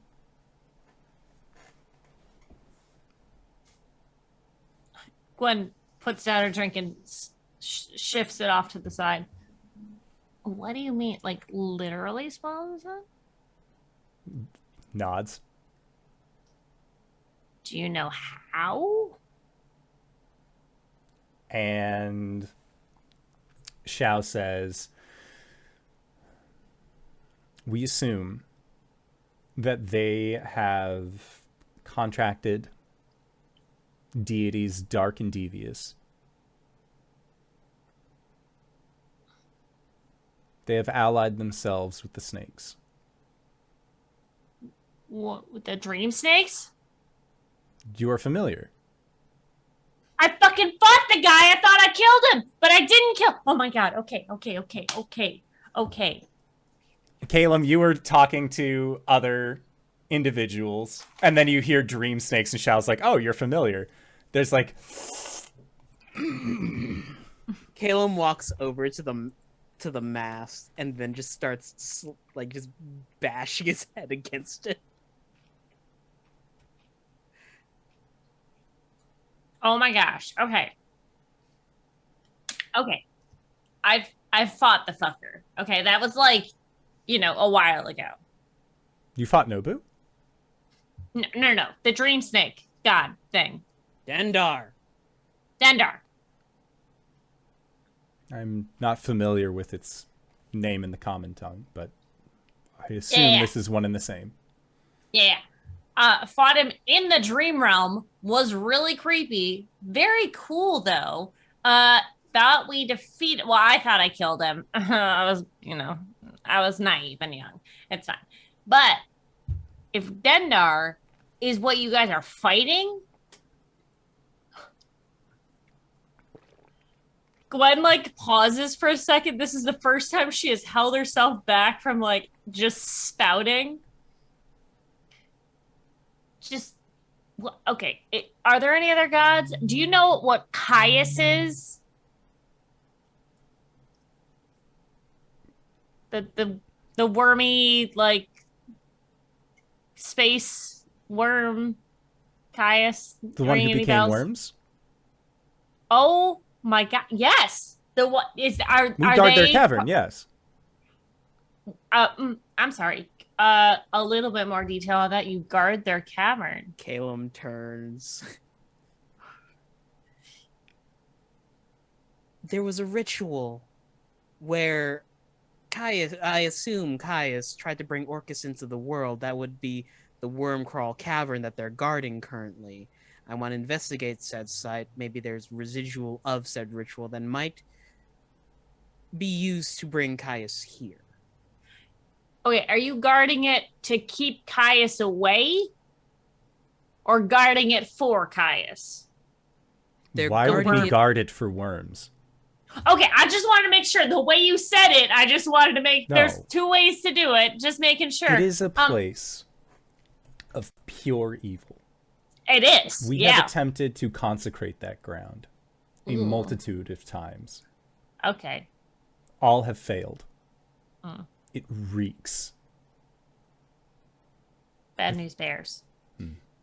There is a rot settled deep within that cave, Zhao, and I don't think any amount of holy magics will expunge it. That Okay, is what just- our mystics have also concurred upon. Okay. Just one second, Chow. Caelum, can I speak to you? Yup. We could turn the tide of this war. We can defeat the evil and fucking take out Gengar and all of his fucking shit. Plus, they're siding with Caius. Like, this is part of our main mission, Gwen, right? Gwen, I'm not the one you need to convince.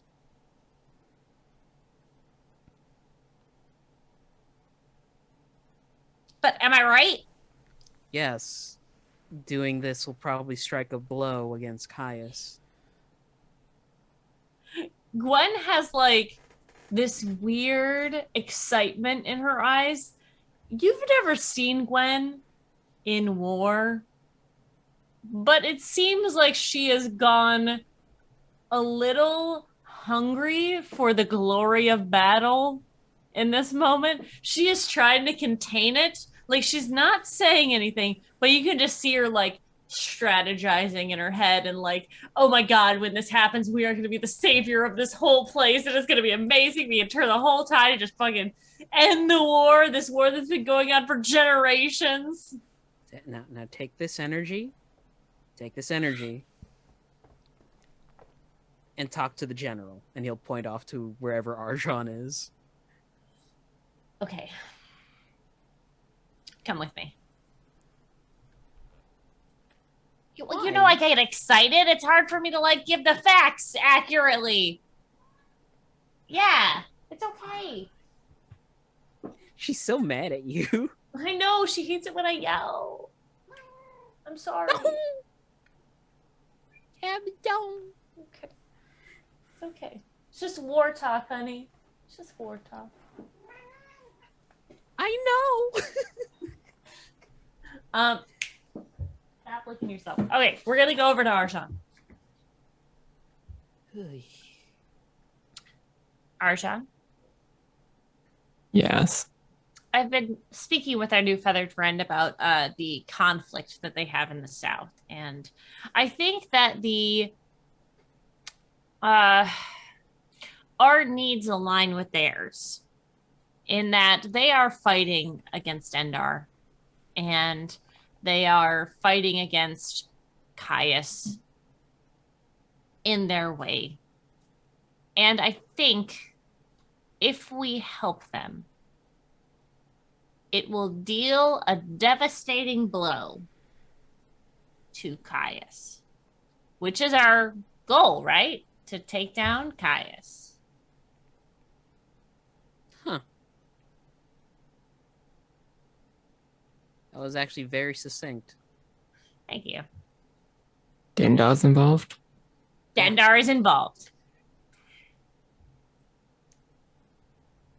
You seem very excited about that. No, but I just haven't been to war in a while, and I feel like this is a cause that really could use our backing as the powerful group that we are. I don't want to take sides and just, if it is a conflict that is not aligned with our beliefs and our needs. So the elf people are very bad, and they're siding with Caius. They want to swallow the sun. Yeah. And we should help end this endless war.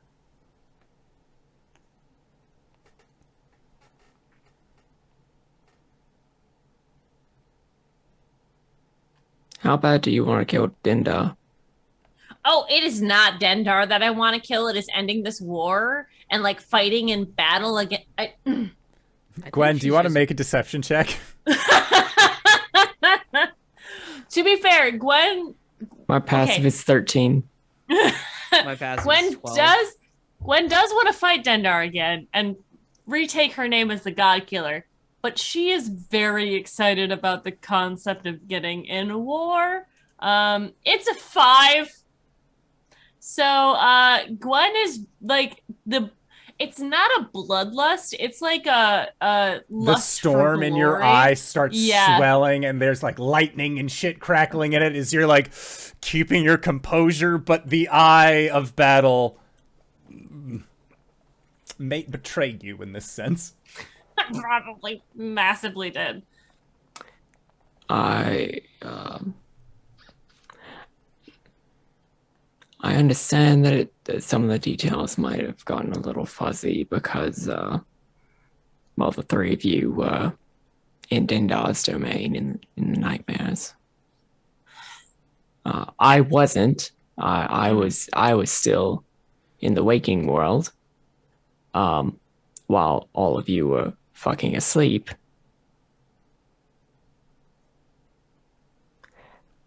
And the way that the things in the nightmare tended to turn out were because I was left to solo a whole bunch of crystal nightmare entities, got killed by them, leaving my progenitor to rip apart and reform my body in order to take them down, sacrificing himself in order to get rid of all that. I no longer have that option. Right. I am seeing now that the rose-tinted glasses made me forget that. But we are a lot stronger now. And we probably don't even have to fight Dendar. But fighting his disciples and stopping him from emerging? Yeah. I have one very specific hang up about all of this, which we will work out with these people. Yes, you're right. We absolutely have goals that align, which we are absolutely going to go after and coordinate. What I don't want to do is have us beholden to another people's war and get embroiled in something that we can't get out of and save the world because we have to follow other orders that have nothing to do with us. Okay. No, I get that. Fair. That is a fair point. And see, this is why you have the level head. And that's why I appreciate you, and I've come to talk to you about this because you see everything, and I just see the red in front of me. Okay. Yes. We go in as auxiliary contractors that are. I mean, we can leave it. We can leave at any time, right? Like, it's not like we owe them anything. We're not going to sign any contracts. Right. Yeah. Okay. All right, cool. Yeah, that makes sense. We go in. We find this, like, lizard lady. Dragon lady? Was it a dragon lady? Her name is Tylera. We find Tylera. We strategize. And then we end the conflict. Think of all the lives we're going to save. And the glory. Think of the glory. I'm going to put it out there now. My priority is that cave. I'm not fighting in any wars. There is also an asthma doctor. I know. But right now, what's important is Caius doesn't fucking break through while we're still unprepared. So I am shelving my vengeance, as it were. Caelum, I promise you that when it comes time for vengeance, you will have it. And I will be there with you, cutting through whatever it is you need. Okay? Cool. When you're ready. Yep. But I think that our list of priorities this might be a pretty big one. Now that we know. This is a revelation, right? Like, this is not... I've discovered this, and it wasn't something that was told to me, like, 3 days ago when we met this bird person. Would you like me to lie to you? Yes, please. No, this is very new information, Gwen. Thank you for All sharing. right. I'm glad that we came across this information. Thank you, Raiders. Hello and welcome. Welcome. Gwen's being a dum-dum. I'm on a date. Caelum is going to turn to Arjhan. For the next couple of days, I think I'm going to spend a majority of it up in the library. I'm going to do a bit of research and see if there's anything we can do about dismantling any magics in that cave. Okay. Again, I'm with you. I'm not fighting any wars that leaves us beholden to another goddamn political entity.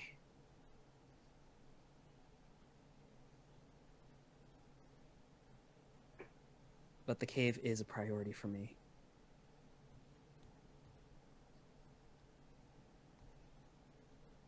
Again, all of these decisions don't really mean anything until we actually get the... Where's... Was this about a hostage situation? No, you know what? Nothing. It's fine. Is it actually fine, or... It's totally fine. Olivia and Coriander on a date. Oh, that's so sweet. I wanted to surprise Cori, but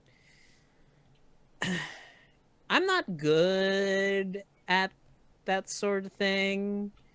What? I guess it's the tone and No. inflection in the voice. Who would ever say that about you, Caelum? Me, mostly. I'm gonna go practice painting. All right. Looks like I need to get stronger. I'm gonna fight in a war. Maybe I should bring some of the necro. She stops and looks at Arjhan. I'm gonna go do some push-ups. And Gwen, as you are like, maybe we'll gear up for war. The spirits in your head just, yes, yes. Except for the Grave Blade, who, like, in the back of your mind, the rest are like cheering, hooping, and hollering, and it's the like, they don't know I'm meme, where like, you just see this dude in the corner with his long blade and just like, steady nod, like, they don't know I worship the god of slaughter. Like, this is perfect for me. It's not just Gwen's lust for glory in battle. It's all of the fucking spirits she has in her head who have the lust for glory in battle. It's both. Like how teenagers will do stupid shit because their friends tell them to. Only Gwen has those friends in her head all the time. It's fine. If Rosa jumped off a bridge, would you let me do it? Yes, because Rosa would have measured out the adequate depth of the water underneath. Brooklyn Nine-Nine is a gem. Okay. So, Cori, as you enjoy your date, and Arjhan, you have just had to regularly and succinctly inform your friends that you are not joining a war, only to have your friends be like, you're right, we're only participating in the war. And Gwen's going off to do some push-ups and definitely not talk to any kind of necromantic entities, and Caelum is gearing up to do some heckin' research about this cavern. That is where we are going to call it for tonight's session. So I'd like to say thank you to everybody who decided to stop on by and join us for this wonderful game of Dungeons and/or Dragons. I'm excited because, hey, guess what? Still, we're not probably doing the Four Keeps next week because one of our players is out of town. So instead, we're going to be doing a Monster of the Week game that our dear friend LB is going to be running. it's going to be a great game because it's near my birthday, and I like to dress up in a fancy shirt for my birthday, so that's what's going to be happening next week. It's going to be a great time, but I always have a great time whenever these folks are on the channel. Hey, RJ, where can we find you? What do you do?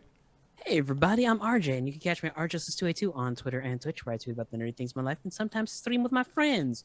If you want to catch me in any other games, check out my Twitter. That's wherever I go live. I hit retweet and say, yeah, we're live. Other than that, you know what? Yeah, I'll keep it sweet. DanaeKeener.com. Hi, I'm LBHackEmUp. You can find me at LBHackEmUp on the Twitters and the Twitches, where I'll be live tomorrow afternoon at 3 p.m. EST playing some Dead by Daylight. We are in a very fun groove where I am just killing so many people as the killer, and I am loving it so much. And then I'll be on GGK. We're doing our Squire Squad. Check my Twitter for all of my retweets and all the times that I am live, and come back next week because did I cater this one shot to Indoor? Well, it wasn't for his birthday because I made it a long time ago, but boy, is it catered to him. Anyways, DanaeKeener.com. Oi, I'm Cyber. You can find me on Twitter, Twitch, at Cyberwolf1201. I'm streaming The Witcher 3. First time. It's... The game and I are not on great terms, but we're making it. For D&D stuff, I'm here on Mondays. DanaeKeener.com. Speaking of DanaeKeener.com, hi everybody, I'm Danae Keener. You can find me at DanaeKeener.com. I do nerdy drawings, mostly related to D&D and a lot of things on this channel. You can also find me at Danae Keener on Twitter. There's a pinned tweet there with my schedule of all of the Twitch games that I am in, so you can go there and find out all the games that I'm in and go and watch them at DanaeKeener.com. And if you've made it this far, you probably already know who I am, but if you don't, hey Acorns, what's up? It's me, your buddy, your pal, your friend, the Indoor Adventurer, the showrunner here at twitch.tv/Indoor Adventures. We do shows like this on Monday and Thursday and Sunday at 5:30 p.m. Pacific Standard Time, and all of the games, of course, are also uploaded, uploaded to our YouTube at youtube.com/Indoor Adventures, as well as anywhere audiocasts are being made available for free. But speaking of things that are being made available for free, we are going to be heading off into our Patreon-supported after show called Nights in the Courtyard, where we answer questions not only from each other, but also from the community. So if you have any questions for myself or these other fine folk, feel free to join us on our Discord. The link can be found in the Twitch chat to the side or in the description of this video or audiocast down below. But with that in mind, we are going to be heading out, so I'd like to say once again, thank you to everybody who decided to stop by. Thank you to these players for putting up with my bullshit once again this week, and we'll see all of you guys next time. All right, everybody. Bye-bye!